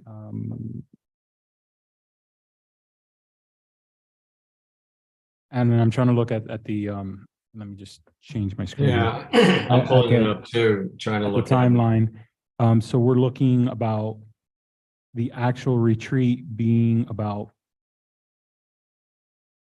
week 7 is when you guys would first get into that workshop. So we start doing everything now, next week, essentially. You're probably not getting together until May.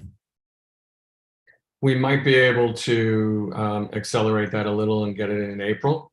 The manager and I have talked about working really hard to at least truncate the first few weeks, but that's up to you. How soon would you know the answer to that question? But we're just basing it off of the proposed weekly timeline within the thing, so that we're just it's look, at the end of the day, with all of your conversations, I've told each of you this individually. It's wonderful that you're having all these conversations. It's wonderful that you make a decision. For you all, for the most part, your vote is the end of that item. For staff, it's midway, because staff has to prepare everything prior to the commission and then all the implications that it has afterwards.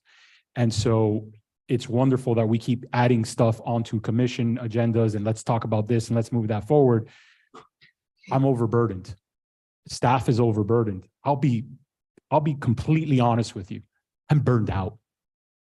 I am tired when I get home and not being able to enjoy the family like we all do. I mean, we commit so much of ourselves to our profession that after a while you start looking around and you're like, we don't have a lot of staff here. When you're talking about, okay, Mario, I mean, Shantae, I'm not sure if she sent out the agenda yet, which was due today. We usually sent it out by like 4, latest 5 o'clock. We didn't finish the agenda until about 3 o'clock today on my end. And that's just giving you all 7 days to read an agenda prior to a commission meeting. So doing all of that, and I know that I lost days because I needed to take time off to heal medically, but it comes on, we're adding all these things and then it's like, okay, but I'm still trying to deal with stuff from months past. And so, you know, an RFQ that I've been telling you all for months, right? Wonderful. We received bids in early February. But I'm still trying to coordinate the evaluation committee because the people that I had committed couldn't do it anymore. And I'm trying to get this person over here to move forward so that the recommendation isn't from one person or two people. It's giving you a completely unbiased look at who they feel is the best firms. That just takes time to put a procurement document. God, Valerie, our first year together, we did what, like 9? And last year we did, I think 6. It takes me months to put that together just because, and we've tried to make it more of a template, but it takes so much time because we don't have the resources.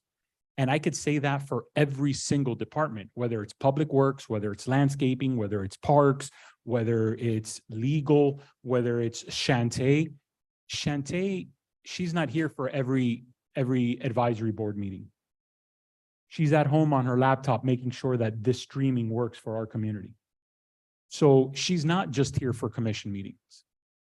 You know, and yes, she might go and have dinner while people are talking and she's not paying attention, but she needs to be making sure that everything is cognitive. It's so much more that after a year, after 2 years, you start sitting down and you're like, I can't keep this pace up. So if you were to ask me, what can the commission do to streamline this process a little bit better for you? Slow down.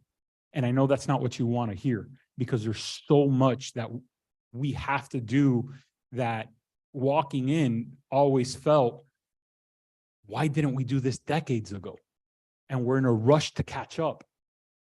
But in a rush to catch up, we leave so much behind. So my word would be to slow down. This is an important document, just like all these other things are. Can we try to rush to get you into the executive session faster? We can. I'm hoping that Alan can help carry the heavy burden of this, where I can help and I can give him the stuff that he needs, and he can kind of like, okay, Mario, feed me the data and I will synthesize it and I'll do the stuff that I have to do.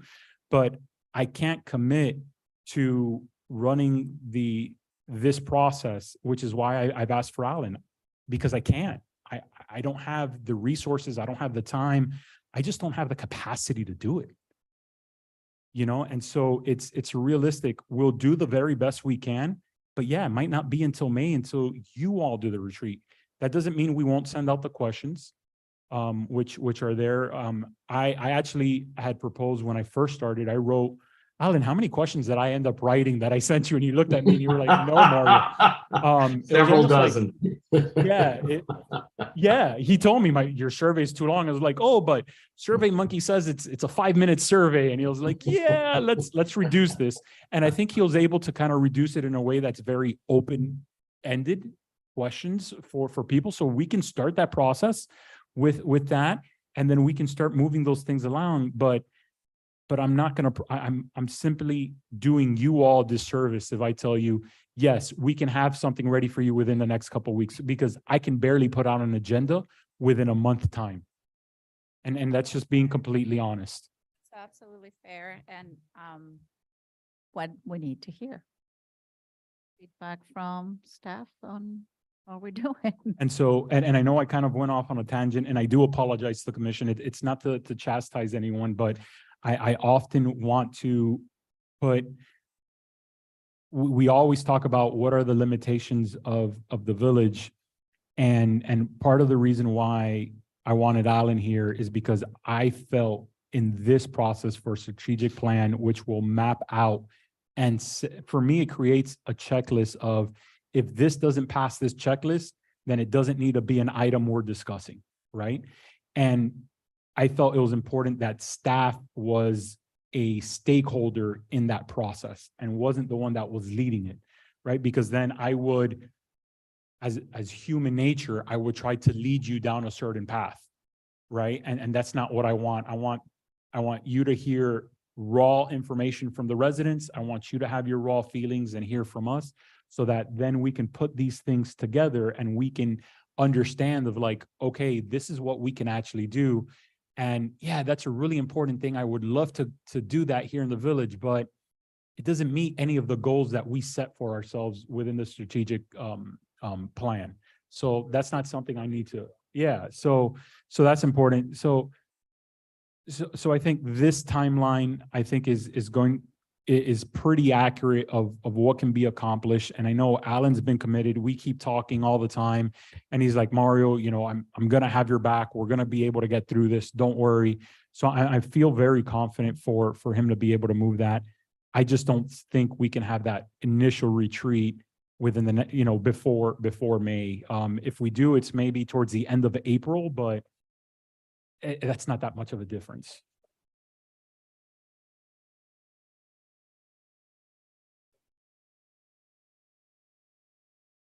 I can't hear you. Yes, I think we are. Sorry, if we're gonna move the items, then we should read the title of the Read it into the resolution record. Yes, I apologize. Okay, so we are looking at 7B. originally 7B, the resolution 2023-06 strategic plan agreement. Madam Attorney, would you please read it into the record for us? Yes, thank you, Mayor. A resolution of the Village Commission of the Village of Biscayne Park, Florida, approving a professional services agreement with Sage Consult LLC for strategic planning consulting services in an amount not to exceed $18,000 attached here to as Exhibit A, and authorizing the manager to execute said agreement and providing for an effective date. Motion to approve the resolution, please. I'll second. Second? Okay, great. Okay, so we'll move right into discussion then. Commissioner Kennedy. If you had some Yeah, I have a questions. couple of things. Alan, can you hear me? Yes. I'm sorry if I'm looking at you and now you probably are seeing the side of my face. So I'm going to stop looking at you and just kind of look at it. Okay, very awkward because you're up there. So, yeah. So, okay, a couple of questions for you. So when you poll residents in the various ways that you're going to poll them, what number will you be looking for? So there's some statistical viability. We have 3,300 residents. I don't know if you count kids in that, but give me an idea of what kind of number, because I like to know what you're going to consider to be the right number, a valid number of responses for us to take this information to heart. Because if we start getting low numbers, I just want to know what we really need from this. Personally, I'd like to see several hundred responses. That is, from a statistical perspective, way more than you need to have a statistical representation. But I believe you need to go well beyond a statistical representation to ensure that you have a comprehensive representation of your community and a diverse representation of the community. So how many? Like I said, for me, it would be in the hundreds. And I don't have a hard and fast number right now, and I would look to you to give me some guidance on what you would like to see. And will you also, I'm assuming you'll know age ranges of people and how long they've lived here and all kinds of things. Will you also be looking to look at certain statistics there to make sure that we're also getting a good cross-section of the community? So I want to make sure we get enough feedback from from every kind of person that we have living here. We have people who lived here for 50 years and people who've lived here for 3 years, and all age ranges and demographics and psychographics. What will you be looking for to make sure that the information is valid in your opinion? So that's something that the manager and I have talked about a little, and we don't have a conclusion on it. And I would throw this conundrum out to you. If you ask too much detailed demographic information, you might have your residents feel that they're being pigeonholed and that we're looking at the information, because they're, we might be discounting it because they're one demographic, or, it's a double-edged sword. Yeah, I get that. That makes perfect sense. I guess it depends on how you frame it on the questionnaire as well. If you say something like, we want to make sure that everyone is represented in this survey, we'd appreciate knowing more about you. I don't know. I don't know how you would word things. Like we can do that. I believe that we can ask those questions voluntarily and not mandated. The one thing that we had talked about whether or not it's important to know how long someone has lived in the village. I think that could be a problematic question because Just do that somebody, as an example. I was just kind of coming up with. right, okay, no, examples. but I believe we left age ranges in there to give you a sense that you were getting generational perspectives. Mhm. And if there are particular demographic representations that you would like to see, I believe that we can ask that. And again, we can do so on a voluntary basis. Like, remember, you know, what is their family representation? Do they have kids and not all that kind of stuff? I just wanted to hear you talk about what it is you'll be looking for to make sure that the village is well represented in the survey. Okay, so you guys are talking that through. What are the benchmarks here for success? I want to make sure that we're getting, that all along the way, we're getting what we need for the next step, because this thing really feeds itself. Step 1, step 2, step 3. And if you aren't getting the right kind of information, then it all can start falling apart. It sort of feels like. So what benchmarks? Commissioner, for me, a benchmark for success is collecting this massive amount of information, organizing it, bringing it all to you, and the 5 of you look at it and essentially say, this makes sense. These are the things that I've been hearing from my constituents. These are the things that are important to me. So if there's, you know, a sense amongst you that the data that we have collected is truly representative, based on your experience and your personal sense, that to me is success. Okay, and then from just a business perspective here, I get maybe Valerie, it's a question for you. What are, because we're entering into an agreement with you and we need to mind the money. So what is our recourse if at any point in the process we're not satisfied, it doesn't seem to be going in the right direction, we're not getting things in a timely manner? What is the village's recourse if things don't go? And Alan, by the way, I fully. So don't take that personally. This is where I mind the money, you know? So And Commissioner, I heard you loud and clear at that first meeting, which is why my proposal had milestones to it to ensure that I don't get paid until certain things are produced. And I thought that was responsive to the concern that you had raised. There are also, I'll let your attorney talk about termination clauses as well. Correct. So currently the payment schedule is set up in phases. So it's in 3 lump sums, but only upon delivery and successful completion of phase 1 activities. And those various phases are spelled out in the scope. So if he has not completed, all of the activities in phase 1, then he would not receive payment. Would not receive payment, and we would not continue. We would decide at that point how we would continue. Correct. Letting him catch up or whatever the case would be at that point.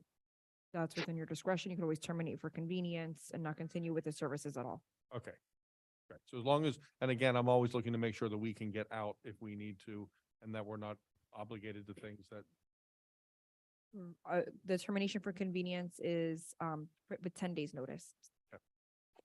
I think those were my big things. Let me look here.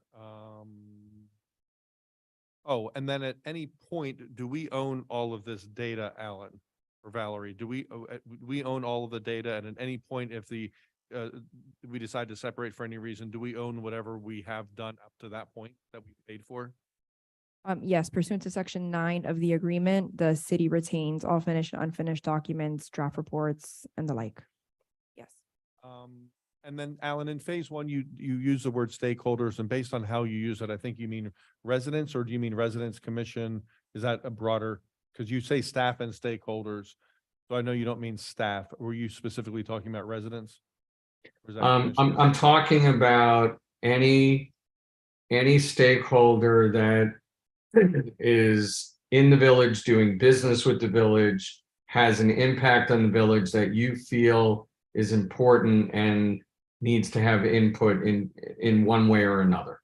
Oh, so it could be beyond residents.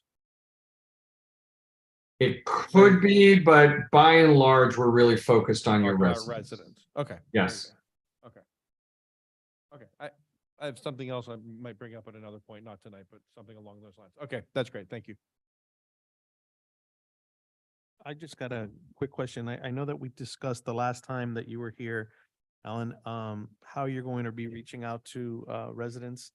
And I think we talked about emails, right? And what other means are you planning on reaching out to residents? Okay, so we have an email and offering them the opportunity to participate in a survey. We're talking about doing door hangers to advertise all different ways for them to engage. The public meetings, and we're doing 3 of those weekday, weekend, and 1 in the evening to make sure that we cover folks that are working, that can't come during the day, or can't do anything during the week and can only come during the weekend. Mario, help me out. I'm trying to remember. There was something else that we had talked about. Median signs, I think, were in the. That's right, correct. The median signs. That's on the village. But we can put up a sign with the QR code for the survey. So if they don't come to a meeting, at least they can do the code. And before we do the sign, we'll also try to make sure we can finalize those dates.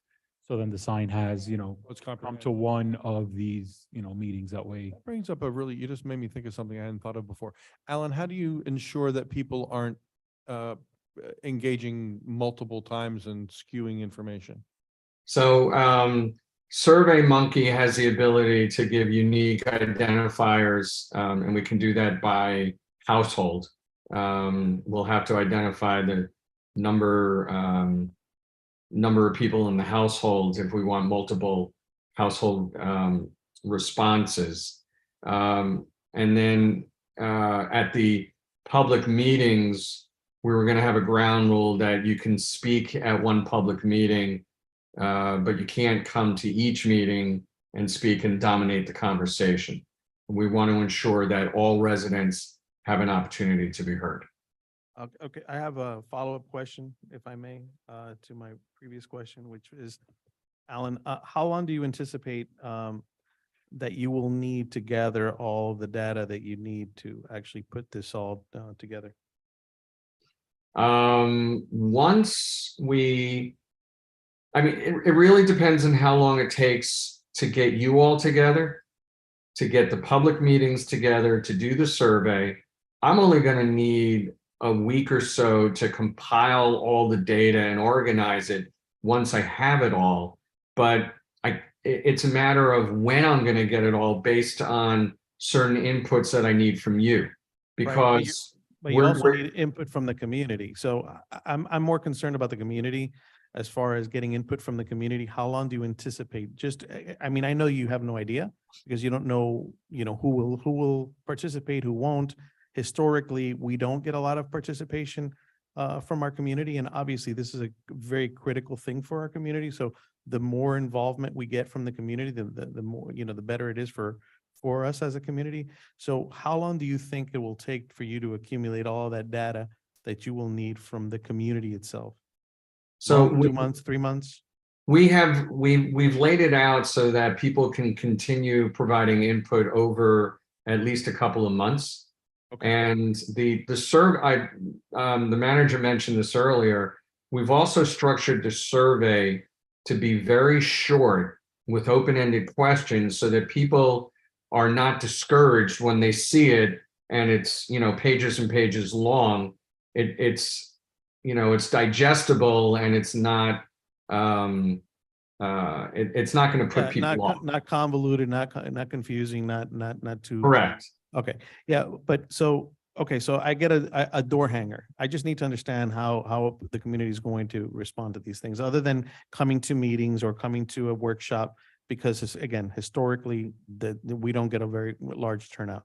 So those that are home and stay home and don't want to go to a meeting and don't want to get involved in workshops and whatnot, how are they going to be able to? Will it be a website? Will it be an email? It'll be a website. Right, it's like the SurveyMonkey essentially. So they would go just like we would have any flyer or anything like that. When we did the QR code, door hangers and signs where people can sign up their email, it takes them directly to it. And Are we then gonna do QR codes to have them? that will be part of it, yeah. The website? So that whatever they it can is? then do the survey, and then the survey based on the timeline that we were just looking at the proposal. You know, the survey, they'll be able to do it all the way up to about 10 weeks, right? So we're not going to just keep it open for a week or two. It's going to come all the way to the point where all the community meetings have been completed. Your initial executive session's been completed. So now week 10 is where we're looking at, and where Alan will need to now put everything together so that we can start streamlining, so that now when you go into your second community executive session, then you can start looking at what everybody's already said and where were we, where were they, where are we aligned? That's where that kind of cutoff would be. So you'd be giving someone a little bit more than 2 months to be able to participate. They don't have to do it immediately, but you know, we would continue to try to push that along. The signs would be up for that. We would do the constant email to try to get as much penetration as we can for that. It's really going to depend. I know Vice Mayor and in our conversation, but I know Commissioner Kennedy also brought it up, and he asked Alan, like, what is a good participation? My number that I gave to the Vice Mayor earlier was 75. And why only 75? And I'll caveat that 75 homes, because you can have 5 people in one home, and you know that lowers it. So if we can get 75 homes, simply because how often have we had a commission meeting or a community workshop where we had 25 people come? In my almost 2.5 years here, not much. There was a couple times where people came because there was an issue, right? So I think if we can get 25 people, different people, or 25 homes in each community meeting, I think that's pretty good for, and it's a living document. It's not going to be like, That would be This is an- phenomenal. My last thing that I would just add is that our community does come out for events. And so at our events, I Mhm. think that we should have, you know, booth or something, trying to encourage people to get involved, or at least do the QR. we'll have it code, for the spring festival. something, Yeah. Yeah, because that's where they go. That's where they turn out. It's a good idea. And Fun stuff. Commissioner, the bottom line is we're going to offer people as many different opportunities to provide input as we can creatively think of, to offer someone a way that they're comfortable providing input. And notwithstanding what the manager said, I am still committed to trying to get into the hundreds as far as the number of inputs that we get. 75 is a laudable goal. I think if done right and done well, we can well exceed that. Each of us can get 20 households to participate that are unique to us. We each have our own personal reach into the community, and if we sit down and do our job, we'll make it happen. Alan, Door hangers and I'll go walking around. I did it twice for the village. It's actually a lot of fun. It's good exercise. I tend to do it too early in the morning, scare the dogs. The Survey Monkey, is it all multiple choice kind of things? I mean, are you going to get open-ended kind of things? No, off they're that? all open-ended. Okay. Only very little demographic information would be more of a multiple choice, but everything else is just open. Tell us, because something that all of my questions were selective, but Alan was like, no, let's change it, because let them answer the way they want to answer, or how they feel they can address the question without limiting their opportunity to express themselves. Right.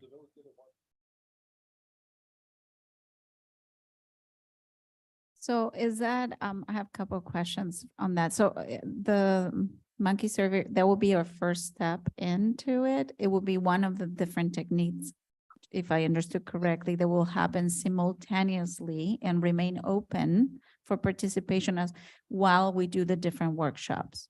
Is that correct?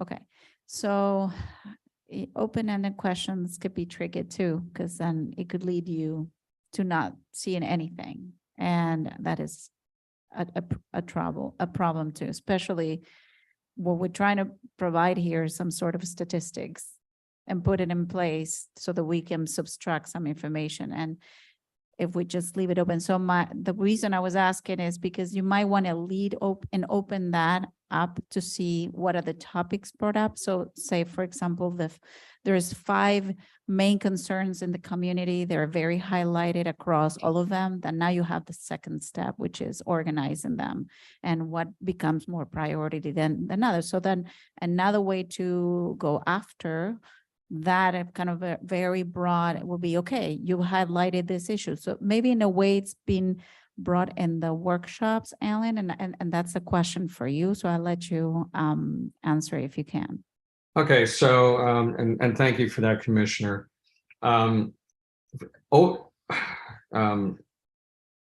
This is I'm stumbling on my words. Okay, we're gonna collect this information. We're gonna get a sense of what's important to people. Part of the way that we're going to be able to determine what are priorities are by the number of people that bring up the same issue. So issue A might have 15 responses, issue B 25, issue C 5. There's some clear hierarchy there, but even notwithstanding that hierarchy, that data and all of the raw data behind it is still going to go to you, the representatives of this community who talk to your residents, who understand what they're thinking and feeling. And then you're going to make those prioritization decisions. So you'll have the raw data, you'll have all the different topics, you'll have the ideas, and then it's going to fall on you at that point to finalize where those priorities lie. And Did I think answer your question? To add to that, because I think this, it might also further help.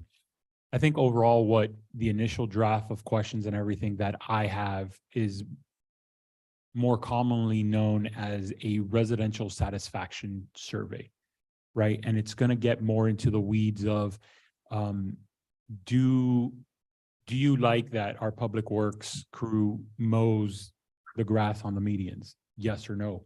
How often would you like for them to mow the grass in the medians? Once a week, once a month, bi-week? And so you get into that kind of statistical data. I think the overall purpose of these questions and what we're trying to get right now is to just come together, and so that we have the overall vision of where we want the community to go. Now we can start setting what our goals and what our priorities are.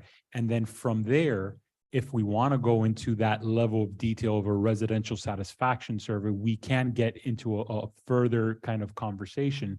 But I think the overall intent of the question is not to drill down so much so that it is going to be different necessarily, and correct me if I'm wrong, Alan, it's going to be different necessarily than what the community will be saying in person, right? It's going to just give the opportunity to say, this is what's important to me. This is how I think, we should be looking at, but it's still high level. This gives us a lot more vision and direction, but it's not going to be that final boom. If it's not on this list, we're not doing it, right?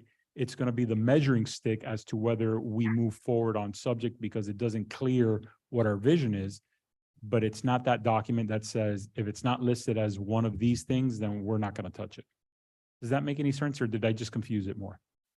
No, I think my point was also top level. I don't think at the end, the strategic plan has nothing to do with providing a space for residents to tell us when they think, the public works needs to be doing more or less. It's just more, I want to make sure that at the end of the process, we have very clear listed. And again, I don't know if open question is the answer to that. In my experience, at least in my profession, I've seen it tends to elongate the process a lot more. And sometimes you don't get, because you might have people just talking about traffic. That might be the thing. So when we need to actually look into infrastructure, we need to, okay, so do we at some point channel what our main budget buckets are, so that we can identify based on numbers, which Alan already mentioned. And then we say, this is where people want to go. And look, it's actually where we have the least amount of money. So we need to, you know, kind of change that perspective. So it's all top level. I don't want to go to the detail. Maybe that's something we can do now to see how people think about how we're operating now, you know? But at the level of providing for future planning, I think people are going to need guidance about what we're trying to obtain. Or it could be, a whole email about why I didn't feel safe about traffic the last 3 months, because people don't understand the concept of what the strategic planning is trying to do.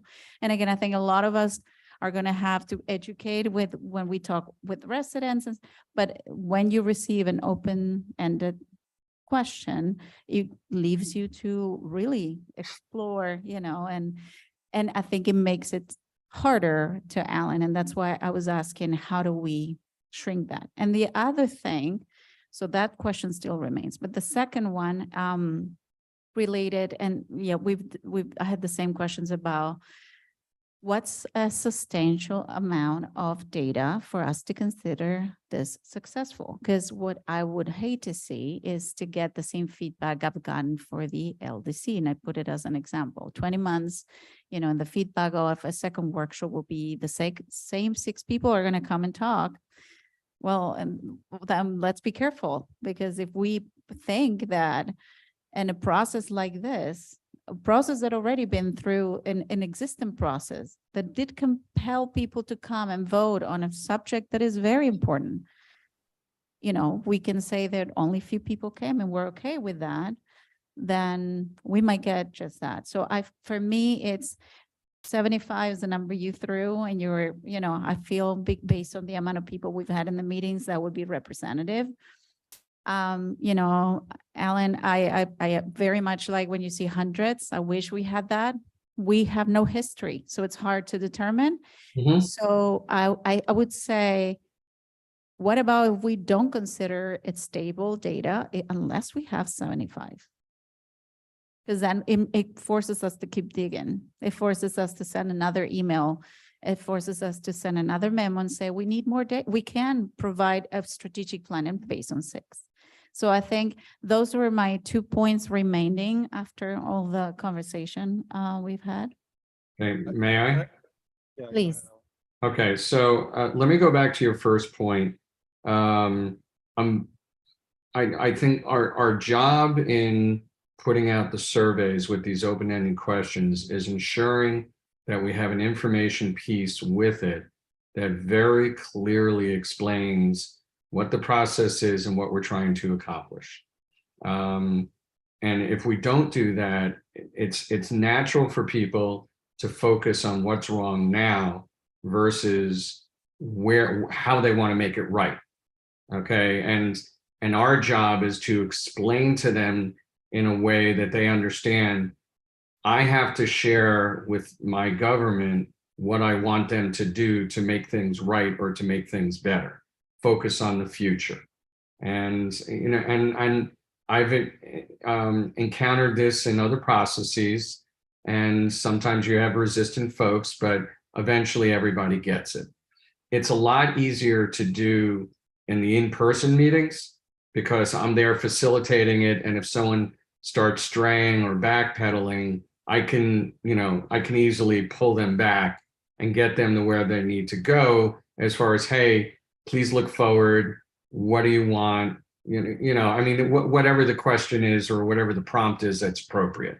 So it's a matter of giving them clear, focused information with the survey and with whatever else that we do to ensure that they're clear on the type of information that we're getting. If I get long diatribes on something, I'm fine with that. Okay, that's part of my job. I will synthesize that information for you and incorporate it into the rest of the database. So I'm not concerned about that. I'm actually fairly confident that we're going to get a good data set. If we find, to your other point, that the numbers are not where we want, then we're going to have to maybe be a little creative. I'll tell you, we had some, when I did this process, I mentioned to you in Ukraine, and we had several public meetings. We just felt that, you know, a lot of the same people were coming. So I suggested to the mayor, let's go for a walk. And we literally went out and met with a community group at a playground because we knew that everybody was going to be there that day. And one of you already said it, or a couple of you said it, you have a number of events coming up. Maybe we can piggyback on those as our back pocket strategy and hold impromptu sessions there to collect additional information as well. I'm willing to be as creative as we need to be to ensure that we get as many voices and as many new voices as possible in this process. Commissioner, did I answer your question? Yes, thank you. And I have one last one, I promise. Number of revisions. So if we were to find that there is an opportunity to course correct on what we are currently, the path we're currently taking, and you provide us with the findings and we don't agree, we think we need to go back. I mean, that conversation, would you be holding us to a certain amount of revisions within this contract? I have not put that in my scope, and I'm not gonna hold you to that. I'm fairly confident, given the size of the community and the number of inputs that we're talking about, that I'll be able to handle whatever number of revisions you want to throw at me. Wonderful, thank you. Question for you, Veronica. Do you mean revisions to his final document, or do you mean additional data?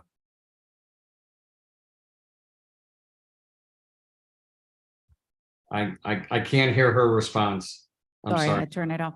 I was referencing when it comes to, say, the data you collected, provide us with the first draft of the document, and we don't agree that that's what we wanted to see. We actually find it far away. We needed to go back to basic. Can you revisit the data? Is it really?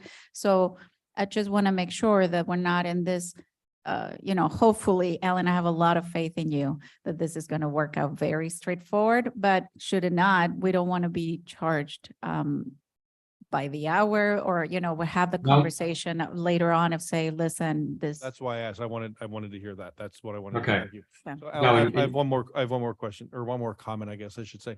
Really, what this is we're trying to get people's aspirations for the community. So when I hear the word plan, that doesn't ring as true to me as vision.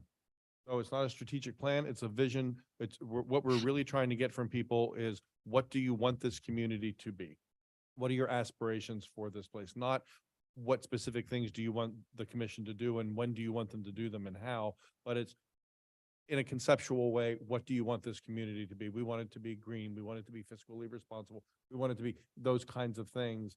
And then that helps guide our plan. So it's this aspirational component that I want to make sure is really what the data is pulling out of people. We are definitely focused on pulling the aspirational data out of folks, but that I will tell you, Commissioner, it's a hybrid really of what you're talking about, because a lot of that aspirational information or data is going to lead to concrete ideas or results or whatnot. And you're going to have a list of aspirational ideas that are all categorized in a particular area that you're going to have to look at. And does that resonate with you? And how do we want to prioritize this? You are correct that it's not an implementation plan, which is a next step tactical process. Okay. You are exactly that's what we do with it. We take what you're going to give us and we do that with it. That's our next step is, okay, now what are we going to do? They told us loud and clear, they want the community to be A, B, and C. Guys, what are we going to do to get us there? Okay, that's awesome. Thank you. Yes, sir.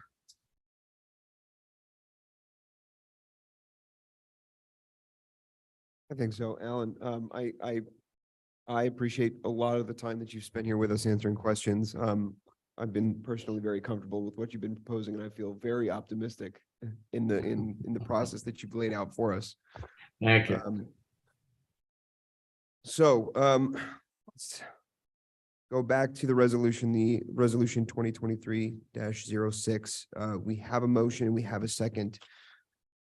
If there's no further discussion on this, let's go ahead and move it to a vote. So all in favor of the resolution? I, I, Aye.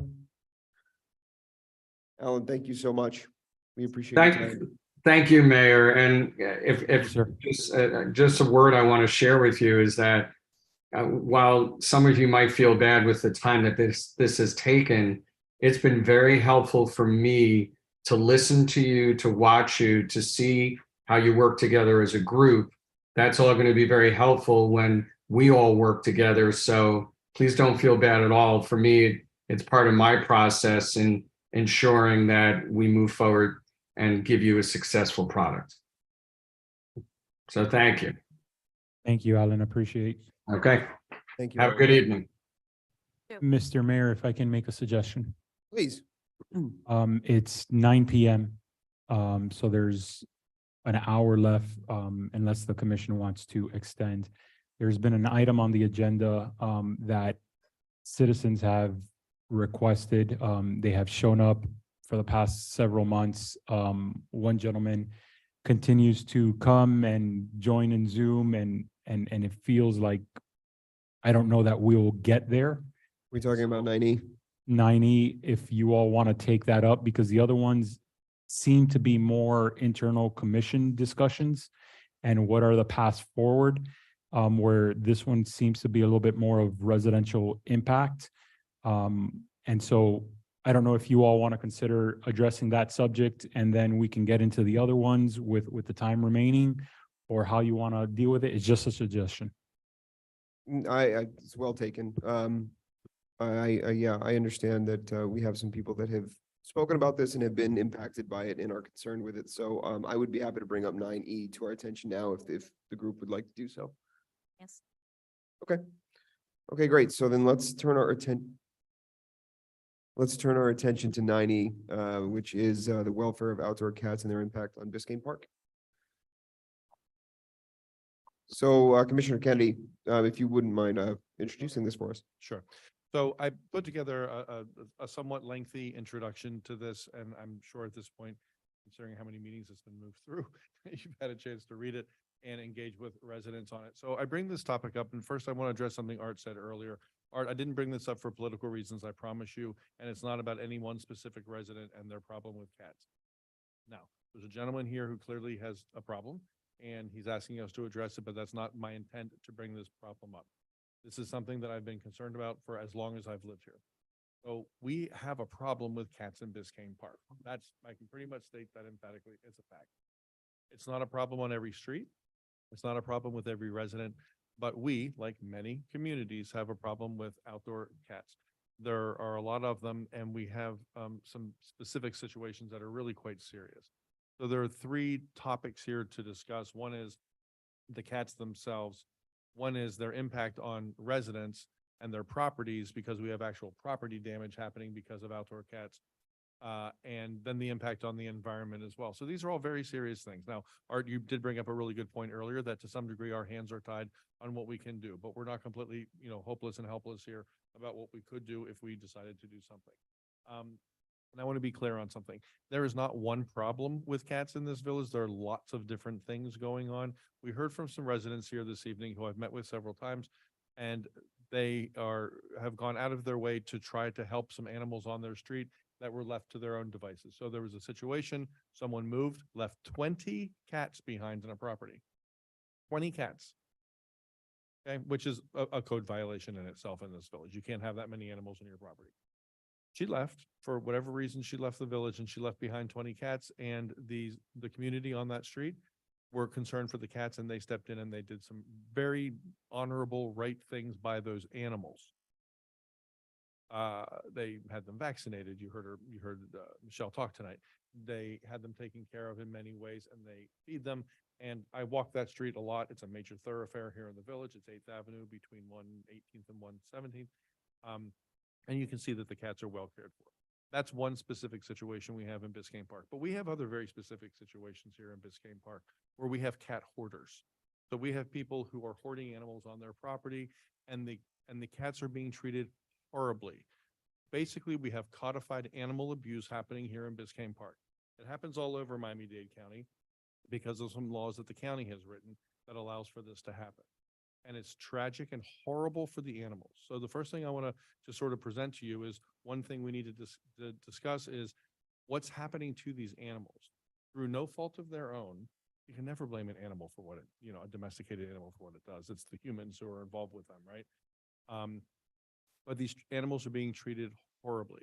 If you've taken the time to go around the village and ask where these locations are, you know that one is on the corner of 117th and 11th, where there are at any point, I don't know, 15, 20, 25 horribly distressed animals living and dying on that property in plain sight of the street. They're getting hit by cars. They're starving to death. They're dying of disease. I live near there. I watch their tails fall off from mange. I watch these animals perish. It's just horrible what's happening. That's happening in Biscayne Park, and we're not doing anything about it. There are other situations where cats are basically terrorizing streets. Cats that are living outside, people are feeding a dozen or more cats with open feeding outside in front yards, plates of food all over the place with rats eating out of them, and possums and raccoons and cockroaches. It's a horrible, disgusting thing that's happening here in Biscayne Park. And if you don't have it near your house, good for you. But there are lots of people in Biscayne Park who look at this every single day when they walk out their front door. The impact on the environment is something that simply cannot be argued. Cats kill birds. Cats kill reptiles. Cats kill all kinds of small rodents and small mammals. They kill things, whether they're fed or not. They kill things. If any of you have ever had a cat, you have experienced the joys of the cat greeting you with a dead mouse or shrew in the morning. You're well-fed, very lovely, cared for animal will still bring little presents to you. I had cat bring a mouse into my bed, dead mouse into my bed one night. That'll wake you up. So the impact of cats on the environment is something that simply cannot be overlooked. We live in a bird sanctuary where we supposedly treasure birds, and there are dead birds, lots of them. So anyone who's saying they're not killing birds, it's just simply not factual. I would trust the Audubon Society when they tell us how many billions of birds are killed by domesticated cats here in the US every year. It's 2.4 billion with a B. That many birds are killed by cats in the US. So this conversation is important. We might be limited in what we can do, but we've got to discuss this and figure what we can do, what we have the appetite to do, because we have cats that are living horrible lives until they die a tragic death here in Biscayne Park on the streets. We have several places where that's happening. We also have serious environmental impact, and then we have damage to people's property. There are cats that really seriously damage people's property. I don't know if any of you have experienced the cats on the hood of the car, but you've all been getting the pictures from people who are showing us all things. I hope you're looking at the pictures. They get on the tops of cars and they scratch the cars up. Cars that are covered up to protect them from the cats are getting scratched through the covers. They destroy furniture outside. They destroyed one of my screens. I mean, literally the week we put windows in our house, I had to go remove a cat from the screen that had a feral cat that had climbed the screen and ripped it up in the process. I had to go physically remove this animal from the screen. They destroy lots of things. They also go to the bathroom all over the place. And look, I know a gentleman was here and said cats are clean about how they go to the bathroom. You can't say that about every cat in the world, and I've experienced it. If you live near the feral cat colonies or these out areas where there's lots of outdoor cats, you know what I'm talking about, because they go to the bathroom all over the place. There are days that I walk outside my front door and my front yard reeks of cat crap, just reeks, and there's no getting away from it. And I'm not the only person. I did not bring this here because I have personal problems on my property from cats, which I do, by the way. I'm not the only person. I've heard from lots of people. I got it. And by the way, because this cat conversation can get a little bit thorny, I've been approached by lots of people in this village who will not send an email, will not come to this meeting and discuss it, but are thanking me for bringing it up because they don't want to deal with the cat people. Now, we had some people here this evening that are lovely neighbors, and they are really nice, and they're doing great things on their block. I'm not talking about those specific people, okay? But there are people who are quite honestly afraid to even bring up the topic because of what might happen. I got an email from a resident just a few days ago, this past weekend. You guys didn't get it. They only sent it to me. I'm certain she only sent it to me. Did anyone get the email about the woman who was walking her dog and the dog was attacked by two cats on her walk? No, you didn't get it. Okay, I got it. And I said, please, will you come to the meeting? And she said, absolutely not. I will not go to that meeting. I will not say that in public and have to identify myself. I don't want these people to know where I live. I don't want anyone to know who I am. But Mac, these two cats attacked my dog and I had to run home with these two cats chasing us. My dog was terrorized by two cats. So we have a problem with the way cats are living and dying in this village. If we can do something about that, we need to do something about that because it's the right thing to do by the animals. We have a problem with the environmental impact of these animals that are living wild on our streets. And we have a problem with cats damaging property and negatively impacting people's lives in really gross, disgusting ways. A gentleman who sent me pictures of the ball he was playing with in his backyard that rolled through a pile of dog or cat crap in his backyard. And he had to clean it off. And then it happened again in another part of the yard. His yard has become the litter box for the street. He should not be the person who has to deal with this problem. He's the victim of a situation and he shouldn't be the person who has to fix it. So I want to reiterate that not every cat in this village is living a horrible life. There are people who are doing really good things and I'm grateful for what they're doing. But there are places in this village where it's horrific what's happening to these animals. There are neighbors who are having to deal with this. And the environment is being negatively impacted here in Biscayne Park. And we say we're a bird sanctuary and we love our nature and our green and blah, blah, blah. But these cats aren't helping. So there's the topic. There's more that I included in my memo to you guys. I'm not proposing any kind of solution here, but it's time for this village to have a conversation and see what we can do. What we can do and what we're willing to do. And one specific thing we might want to look at, Art brought up, the open feeding ordinance, which isn't as cut and dry as we don't allow it. Pretty Yeah. good. Cut and dry.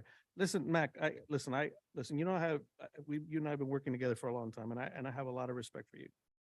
But that 15-minute conversation that you just had with all of us, you could have just simply said, do you all believe that there's a cat problem in this village? And I think everybody in this dais would have said, yeah, we think that there's a cat problem in this village. We didn't need a 15-minute, we already read all of that. Everything that you So said. there's people who watch these meetings as well. Okay. Yeah. They watch them on YouTube. But if they watch the meeting, perhaps they read And the, perhaps they didn't. okay, perhaps So they. forgive me if you think I went on too long about that, but that's the right. way I'm a commissioner, okay? Okay, and This I, topic is important and a lot of Thanks. people have asked. me- we've, Commissioners. I'll let we've had this, Commissioners. we just had this Can we- discussion 10 minutes ago, or 20 minutes ago about, you know, again, what is the solution? You're bringing this to the table and I agree with you. I do not disagree with the fact that there is a cat problem in our village, just like there is a cat problem in Dade County and in Florida. But if you're going to bring it, then let's bring some solutions too. So what are your solutions? For a group of 5, so I understand, but what are your thoughts? I would like to hear other people's opinions on this before, look, you saw that I put one thing, I said one possible solution is to address the open feeding ordinance. Which is already there. Okay, but read what it says. I'll read it to you. Open feeding that causes a gathering of more than 4 dogs or cats, or a combination thereof totaling of 4 is evidence of violation of this section. Is evidence of violation of a different code violation. It's not a violation in itself. It's evidence of something else having taken place. Yeah, because you're not allowed to have dogs and cats. You're not allowed to have more than 4 or more. Right, so it's evidence of a different violation. It doesn't say you can't open feed. But it says, it doesn't. says it very clear there. Open feeding that this is a separate sentence. Open feeding that causes a gathering of more than 4 dogs or cats or combination thereof totaling 4 is evidence of a violation of this section. So you're violating, whatever section you're violating, you're in violation. It's a violation of something else. Okay, but it's still But, a okay, violation. so if you wanna, So then how do you enforce, on top of everything else, who's going to enforce this? How do you enforce this? well, how are we have enforcing somebody- what is wait. now? Okay, but are you gonna have somebody there counting the cats while they're feeding? Or it's in the code now. I didn't. I understand it's there. And My people point are is being it's not- cited for it. They are being cited? I would Absolutely like they to are. know. That was going to be my question. If. Yeah. When was the last time citing you saw cats, a, and If we're doing so, can we Yes, please. I would like to Say, hear the look, perspective. The easier way than counting cats or dogs would be to say no open feeding. When was the last time you saw one of these come through? Here, it's off. Thank you. Jeannie Anderson, Code Board Chair. We have had residents come in front of us. Yes, you can be cited. Open feeding is not illegal. Open feeding that results in congregation of any more than 4 animals is illegal. You are fined for it, and we have had at least 2 that I know of in the past year to 2 years. So yes, the citations aren't being written as probably as often as they should be, but they are, and it is for allowing a congregation of more than 4. But no, open feeding, it's in and of itself is not illegal. So there's a count that has to take place. The code officer has to go see that. So if you want a proposal for something we could do, Art, it would be to say no open feeding. Because right now they're enforcing it. Look, if people are open feeding in the wait. backyard. No open officer feeding can't do that. to any animal? So if I have a dog in my yard, I can't feed it outside? Or are you gonna put a number to it? It has a number now. Correct. So, but that's the point. So what does open feeding mean, though? I mean, if I have a dog outside, I can't feed it outside. I have to feed it inside my That's house. what open feeding means. Yeah, so then that wouldn't work because a lot of people feed their dogs outside or feed their cats outside or feed a cat or whatever. So that, you can't do that. You can't just say no open feeding because how are you gonna, So then what do we do about where 12, 15, 20 animals are gathered? oh, it's already there. It tells you if there's a gathering of more than 4, that's a violation of the ordinance. That's, so what do you propose? No, I don't, you're the one that brought this. I'm asking I you. brought it for don't have discussion. No idea. There's 5 of us up here. Would love for somebody to come up with a solution to spay and neuter. This is the only thing that I know that you can do.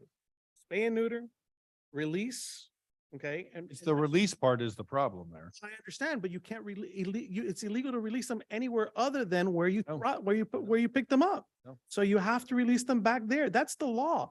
It's not, if we could just pick them up and transport them somewhere, okay, cool. Look, we want. But it ain't gonna happen. Okay, well, a couple of years ago, the county came in under a previous manager. The county came in, went to one of these locations. And they did just that. They gathered up a bunch of animals. They went into a house and took them. So we have stepped in before and had That was us or the county, you said? the village got the county. in. The village, okay, the village, but the, Maybe, I don't know, Mario would have been animal control. It was probably animal control. Yeah, it would have been animal control, but if there are animals in a property, so in the case that the resident mentioned where a resident now abandons the house and there were 20 animals inside the property, animal control, it's a different scenario than what now is, it's a feral cat. Or that's not the polite word anymore. It's a community cat. And so now it's different. And county is going to treat those 2 scenarios completely different. Now it is, well, the only thing the county will do is trap and release back where they found it or where their cat came from. that's for a community cat or that's for a cat that they have to go into a property to control? Going into a property to take the animals away from the property owner is a different scenario than cats that just live within the community. And how do we differ that? How do we differ that from, say, some of these abandoned homes where we have animals congregate? There's a Can't do it property now. owner, Right. right? It's not that way anymore. I mean, if it's Mario just moved out of this house because I'm not going to use anybody's name. Mario was just taken to the hospital or, is terminally ill or just abandoned the property and there's a bunch of houses and you call animal control. Hey, this is an emergency. This person just left their house something that happened years ago. They don't see it that way anymore. That is more of a community cat. And that is a completely different scenario. What about in the situation where the health of the animal may be at risk? So like the scenario in which you say the animals their health is at risk. Does that create a separate scenario in which animal control can come in and say, these cats are unhealthy. If I'm not even gonna they're- finish my if they're sentence. a You're shaking your pet- head no. Yeah, because if they're a pet, then yes, it's again, the abuse and it's different and they get treated. If it is a community cat and I was like, hey, the community cat could be suffering and is like, okay, go ahead and trap them, bring them over or take them to a vet. They will get healed and then they will be re-released into the community. The trapping is our responsibility or the county's responsibility in that scenario? I know it doesn't really answer our Individuals. question So- because it's a re-release back into the same area. It's the individuals. Some communities have groups or even their animal control will help do trapping. Shantae got information after Commissioner Olivera sent it over to us about the county's trap and release, and the county will lend you the trap and even tell you this is how you do it. And this is how you can know if they're, if they're already neutered or not, the left ear. And so they'll give it to you, but they won't do it themselves. And we're still obligated to bring them back into the area in which they were They trapped. bring. They will bring it back. They They'll bring make it sure back. that they bring it back. My property and. Yeah. There they take your ID. Right, and then they bring it back to the drop it, same put it in your location. front yard. Let me, Which according, I'm sorry to interrupt, but according to the research says they should do that because whatever cat leaves the area, another new cat or colony even will come in and take over. So that's the purpose behind the TNR, the release portion. right, At least they cannot breed. They're vaccinated. And they're, they got the ear clipping, so that they cannot breed and they're vaccinated. There are studies that you'll read that will tell you that TNR doesn't work. It really does nothing to reduce the population of cats, and the populations continue to grow. And where those cats live, other people, they become drop points for other people to drop cats off, and those colonies increase with breeding cats. Valerie, who's responsible for the damage caused by these community pets? that was gonna be my next question. Not the village, Who is? not the village.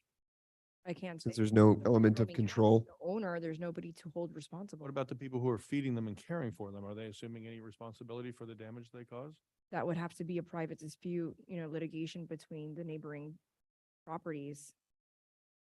There's no cause of But action. But good luck trying to prove. What is that it, like, Cat belongs to that house, Is negligence? one that caused the damage. So these community cats, Nuisance. we property. have no responsibility for these community cats, even though it's our community. They don't belong to anybody. Correct, they do not belong to the village. Yeah, those are wild animals. They're wild animals.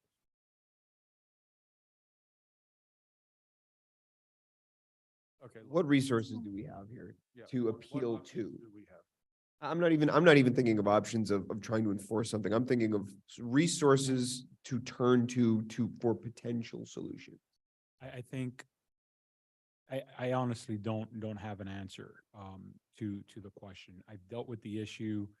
I've looked into it. I've helped streamline a process over at North Bay Village for this purpose. A lot of cities, what they end up doing is they create a program and they permit or license the feeders, right? And so if you're not licensed, there's different stages and Miss Attorney, I don't know if in other communities, if it's not only a code violation, if it can enter into a misdemeanor type of approach, but other communities, they set their code fines, they'll issue them their tickets, all that kind of stuff. Usually a code fine is with a property. That's why I'm thinking it has to do something with some type of civil citation or misdemeanor or something. And the program, those permittees, sometimes what the cities do is they start moving the colony, right? And so in Miami Beach, for example, one of the colonies, at least last time I went there, and I'm not a beach person, I'm a pool guy. So it's been a couple years since I've been at South Point Park, which is the very, very southern tip of Miami Beach. But that's Smith and Walensky's there, and it's a big park, and they revitalize, and that's a gorgeous area now. How can there be a colony there? Well, the colony mainly lives in that hedged area between the beach and the park. And you'll see a sign posted every so often, cat feeding only by permit, this is a colony. And so that's where they were able, it's the same person with the same routine on the same time every day or twice a day. And then they start training the cats. And then instead of leaving the food out, they move it 10 feet over. And then after a while, the cats are used to it being 10 feet over, and then you move the bowl, right? And so there's different ways to do that, which doesn't diminish or destroy the colony. And that's what some of these cities have been able to do. Others have created almost like a design trough. And they have these logs, right? Where, the feeders, instead of having it in plastic bowls or on the street or anything like that, they put it within that trough. You get the 40 cats that come in, they eat the food, and then that's cleaned up and you leave and you have more of a decorative type of thing. So no, but I'm telling you what other people have done and what these programs and how they control the colony. But I just don't know of of a way. I've heard of non-for-profits and Commissioner Kennedy, you may have been the person who told me, and if I'm putting words in your mouth, I apologize. But I've heard of a not-for-profit up in New York because of the rat issue that, they'll adopt cats from other parts of the country. And I was like, I'm thinking that sounds like a perfect idea, but then it's like, why hasn't it been, so I just don't know what the solution is. And I think the enforcement becomes, as the attorney said, you have to prove that cat belongs to that person, and it becomes more of a civil matter. I wish there was something. So there's nothing we can do about people's property being damaged by these animals that are free roaming in our village. Not as a village that I see. Okay. Okay, I have seen in other jurisdictions, so we can put something on the books, but this same issue is going to be enforcement. So we can adopt an ordinance that's saying that if your cat causes damage to somebody else's property, it's a violation of this code. But again, how are we going to ascertain and evaluate that that cat belongs to that home? That's the difficulty. It's an enforcement. Well, if you have pictures of that cat being fed at that home, that means Or that if you- implies And then ownership. how do you know that that's the cat that caused the damage to Because your people- property? So you know what I mean? It's like you have to have caught it in the act and also caught it being fed. Mm. I mean, if all of the cosmos align, I suppose, then yes, you can have. Well, I think we actually have cases where that's true. Yeah. Well, no, that wouldn't be a civil case. That would be a code violation. So we have instances like that. What can we do about the cats that are really being just abused by the way they're living? Can we, Mario? If there's Criminal any, case. yeah, if there's any concern of animal abuse, we would call Miami-Dade Animal Control, and they would start an investigation. And if they find abuse, then that's criminal. How do we initiate that? It's Miami-Dade. You can call 311, I believe. You can call the non-emergency number. And yeah, so.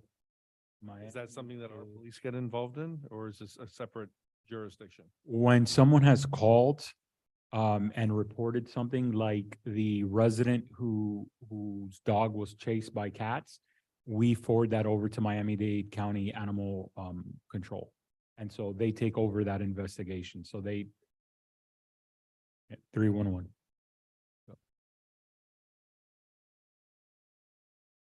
Guys, so we're going in circles here. This is one of those kind of conversations that it's been half an hour and we're now moving forward. And I understand it's because there is not much that can be done to the exploration, but maybe this is an item, if we do feel staff needs to come back with, the attorney has different ideas on how to approach that. Maybe you let us know. Or Mario, if you have already explored or seen in other cities and you can explore, but we need to move forward. It's 9:35. And the point of it is that we all agree there is an issue. Is there anything that can be done for everything we discussed? The answer is no. Oh, we could eliminate open feeding altogether. We could eliminate open feeding of cats. That's something we could do. If you say there's nothing we can do there, Specifically, we can do. So, but we're restricting people that actually might have one cat and might have an indoor, I have a cat, for example, indoor, outdoor. Decide and feed it. That's what I'm saying. So, but because we feel that would be the solution to not have property damage and all the things we have already pointed, do we feel that would solve it? It helped reduce the number of cats, yes. I don't think that, to be honest with you, for everything that's was cited today, that would solve it. And again, I think the discussion is now at this time, after 30 minutes that we've had it, is what do we do with the item? Listen, according to Mrs. Anderson, people have brought, code has brought cases of this before. So, yes, Please, please. got plenty of time. The problem is for the code, Yeah, it was working. Go ahead. Right. Correct.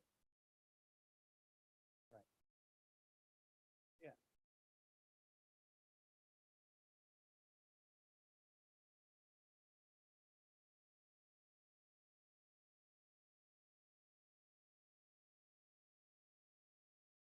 But my point is, it's happened.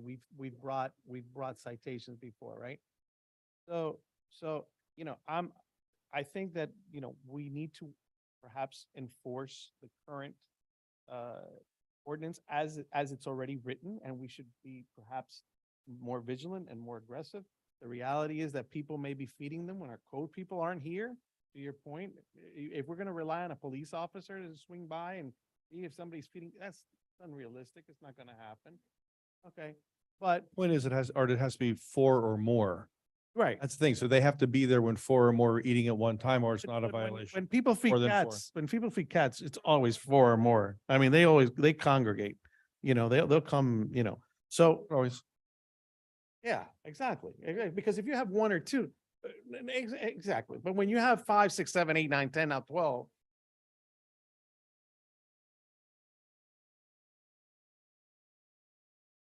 Right. Mhm.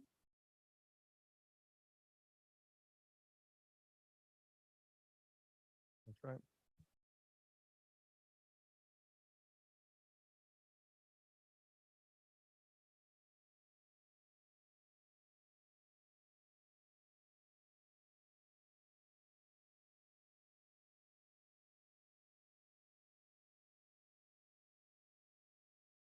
Might I ask, Madam Attorney,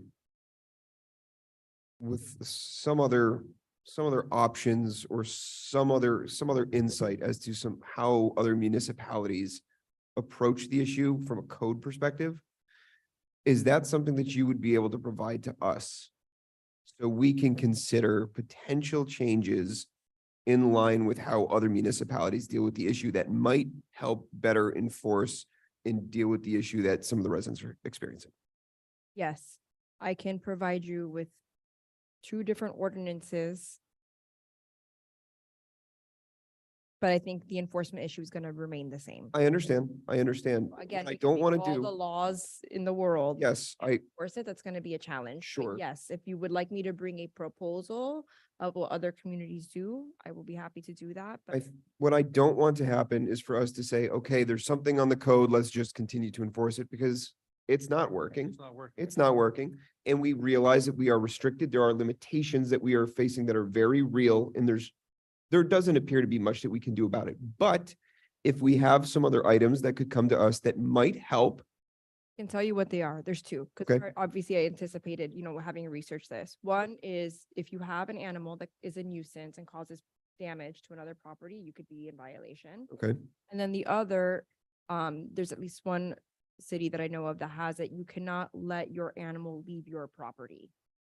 that might be a little obtuse. I But again, look, I don't discount the first one because it's not just cats either. Animals, if your animal causes damage to persons or property, then it can be evidence of a violation of the code or however we want to word it. Look, the second one I think has some legs too. Your animal, if you replace the word cat in that conversation, if it was your dog can't leave your property, we have that on the books. Your hermit crab can't leave the property, and neither can your snake or your monkey. It's only cats that are allowed to do that. So if we extend that, at least it's on the books. So when there is a problem that someone, and it becomes a real problem for someone, and they can document it, like that cat is leaving that person's property and it's out here in the road and it, remember, part of this is about helping these animals, then that person will be in violation. Madam, I have plenty of examples of that too. Madam Attorney, would with leaving the property, would the free roaming aspect of the county's code come into conflict? I'm not sure what provision of the county code. I think we talked about this, about them having like a special protection. I'm not sure that there is. They have like a policy, but I'm Okay. not aware of a specific code provision that entitles cats to free roam.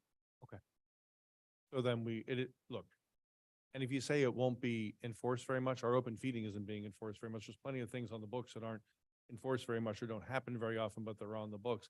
But if at least it gives us the ability to try to remedy a solution for a specific problem that someone's having. Look, maybe none of us are having this problem, but there are residents dealing with this problem, and they shouldn't have to. If we can put something on the books that allows the village to do something when it's required and when we can prove it. You can't prove everybody's speed either, but we still have speeding on the books, you know? Could we do this? Madam Attorney, could you bring some solutions to us for us to consider to add to our code that might help provide some relief? I think it's something. Looking at. Yep. I think it's something in its Art, I agree with you completely. We're in a very difficult position, but I don't want us to stagnate. I think I'd like to consider those. I'm open to anything that will help the situation as long as it's legal and moral and what. Think you can stay within those bounds of legal and moral, Madam Attorney? I mean, like I said, we can have the ordinance that, you know, if you have an animal, that it can't cause damage to another, you know, it's basically a nuisance animal and it can't cause damage to neighboring property, it could be found in violation. That's And it would read animal, not cat. I think Never animal is more direction. appropriate. Yeah. This should apply to Just wanna make sure domesticated that it's animals of not, any like, so kind. specific to something that someone couldn't say. However, just to clarify, that doesn't compel the other property owner to reimburse or make whole whatever property damage. It's a It's code it's vi- a that's code, civil it's a matter. code violate, right, That's I right. think what It's a you're. code describing is a violation, civil but, matter. right. Right, that's. I just, I just say that because then I can understand where a resident would be like, well, code board, you know, fined you this much, but you know, who's gonna pay the hood of my car? Well, Valerie, that's not an us thing. Does a code officer have to witness a violation for it to be a violation? Or can a resident record something, photograph something? Let's let the attorney answer. I think the code language says upon personal investigation. I have to look at the actual language. Maybe along with those proposals, we could get a better understanding of who and how that would be investigated and supported.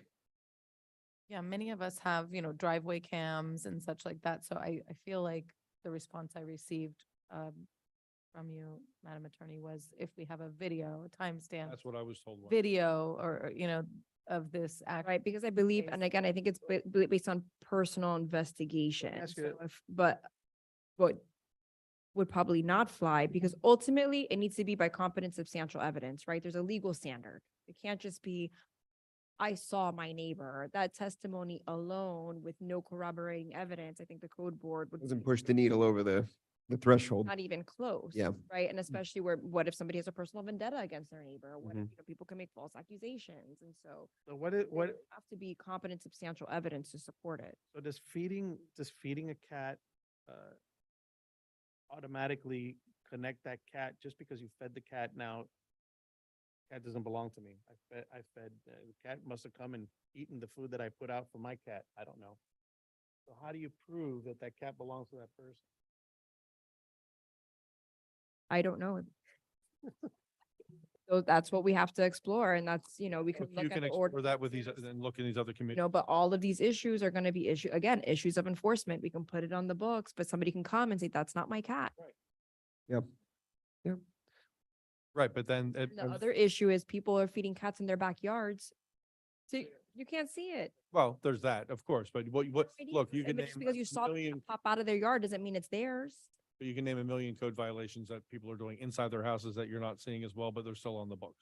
This isn't all, we're not describing all of the scenarios either. I mean, it's not going to apply to all of the scenarios. I think it's, Look, we need, if, where we can do something to try to make a difference, I feel an obligation to do it, again, on behalf of the cats. And then we have residents who are really dealing with these very real situations of property damage. And it, may seem kind of silly, but it's not if it's your $50,000 car that's getting all scratched up in your driveway through the cover that you put on top of your car specifically to protect it from the neighbor's cats. That's a real thing.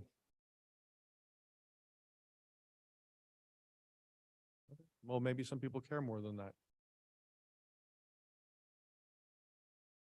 A limitation on what I could do. If we can change that limitation, then maybe, well, well, let's start there, Madam Attorney. We appreciate you bringing that to our attention and we'll consider it. That's right. That's what we pay her for. at least she's gonna bring us information and options, and we have an obligation to explore what we can. Excellent. Good. Madam Attorney, thank you. Look forward to it. I look forward to it. Okay. So question at this point is, with 13 minutes, do we have enough to get through either one of these remaining items? Fence thing, that should be super quick. What's the, all right, let's take a look. Take a look at 9B then. We'll go on to the fence code. It's fine. We have a Right, code Commissioner that says you Kennedy. have to have a construction fence around a construction site. And there's a little loophole that it doesn't include staging areas for construction sites because of the definition of construction site in our code. It says where construction is taking place. That means someone could have a staging area and not put a fence around it or not get a permitted fence around it. It's a little loophole. We actually came up notified by lots of residents about this one, and I noticed it myself, the fence over here where that we're using to hide, or not hide, but, protect the stuff for the drainage projects that are going on, that fence was not permitted. And the reason is that we don't have to get a permit for that fence because it's not a construction area, it's a staging area. So it's one of these little things that sort of slipped past us when we wrote that code, that it's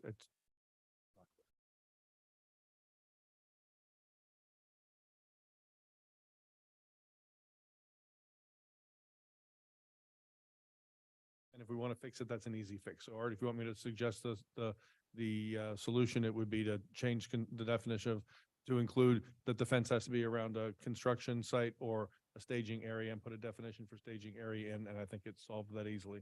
Right, Valerie? If that's the consensus of the commission. I mean, the fix could be that easy, right? Yes, we would revise the ordinance.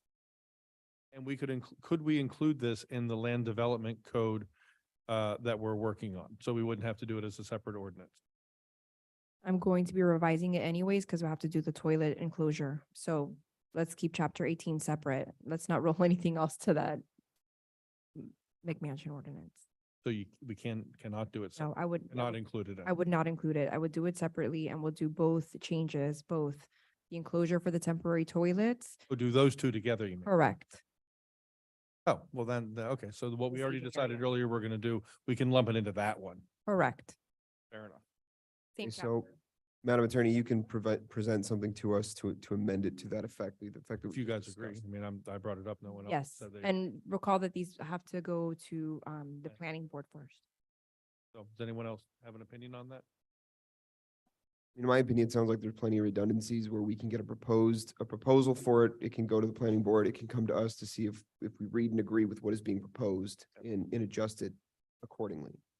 I think that there's still plenty of opportunity to address it if we need to, but we first need to see what's being proposed to us. But the idea, but in conceptually, it would be, It's absolutely right. Yes. conceptually, it would be,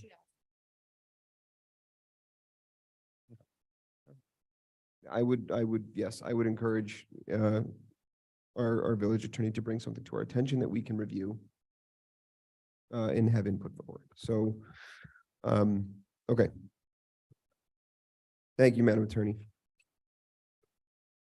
It would be my, I was just gonna say, from my understanding, 9D could be taken care of rather quickly. Isn't that the same thing we're currently doing? We just,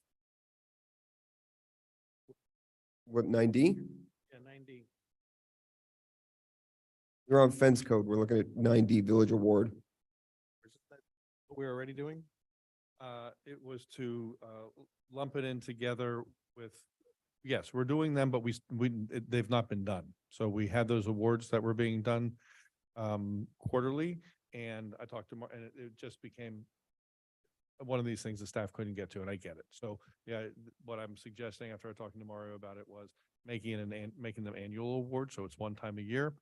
Mario's suggestion or idea was that we might sort of announce it at one of these community events, so it kind of feels a little more special than an email blast. And then when I went to that water quality, the coastal mayors thing that I went to a couple of months ago, I was talking to the mayor of El Portal, Omar Nickerson, and they do a Citizen of the Year awards that I thought was really kind of cool. So I read on their website about it and talked to him about it, and he says it's a really nice thing for their community. So I was thinking we might want to consider doing that as well.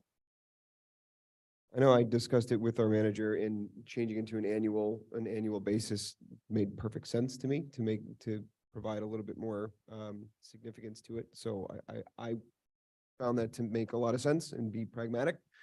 I don't know if adding that additional award into that is part of that. Or what would be the oversight if it's something simple enough to add into that process? Are we able to do that? It's whatever the commission wills, whatever they want. I would just recommend making a process that is as least time consuming as possible. And if I think the other awards, for the most part, they live with the advisory boards. The advisory boards, They do. which the Yeah. commission. So if it stays within the advisory boards and they actually do it, then, I guess for Citizen of the Year, I think that should probably stay with the commission. But whatever the program that the commission wants to kind of agree on and move forward on, that's. Well, doing the awards, if we do them annually, that's kind of an easy thing for us to agree to, because the boards do it. So we just said the staff has some responsibility to get it on the agenda and promote it. But they're not doing it.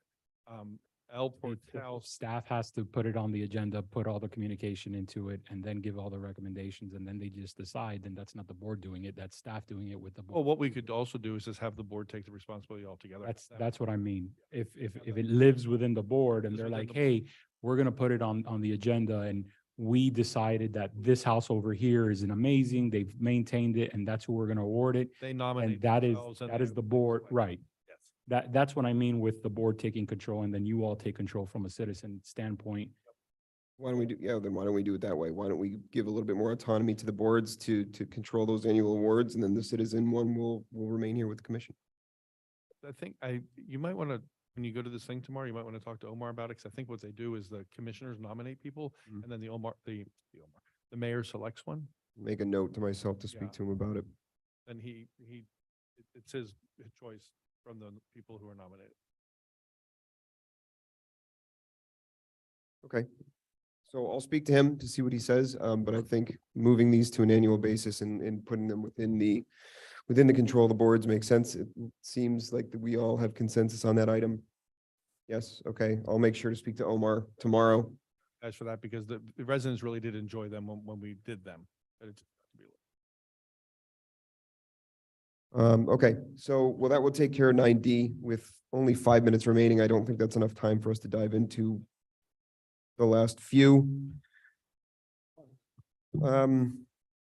Yes, 9C, and then we're gonna revisit 9A once we have some better clarity on the, what we're gonna be doing at the land code amendment meeting. Mm-hmm. On your agenda. What's that?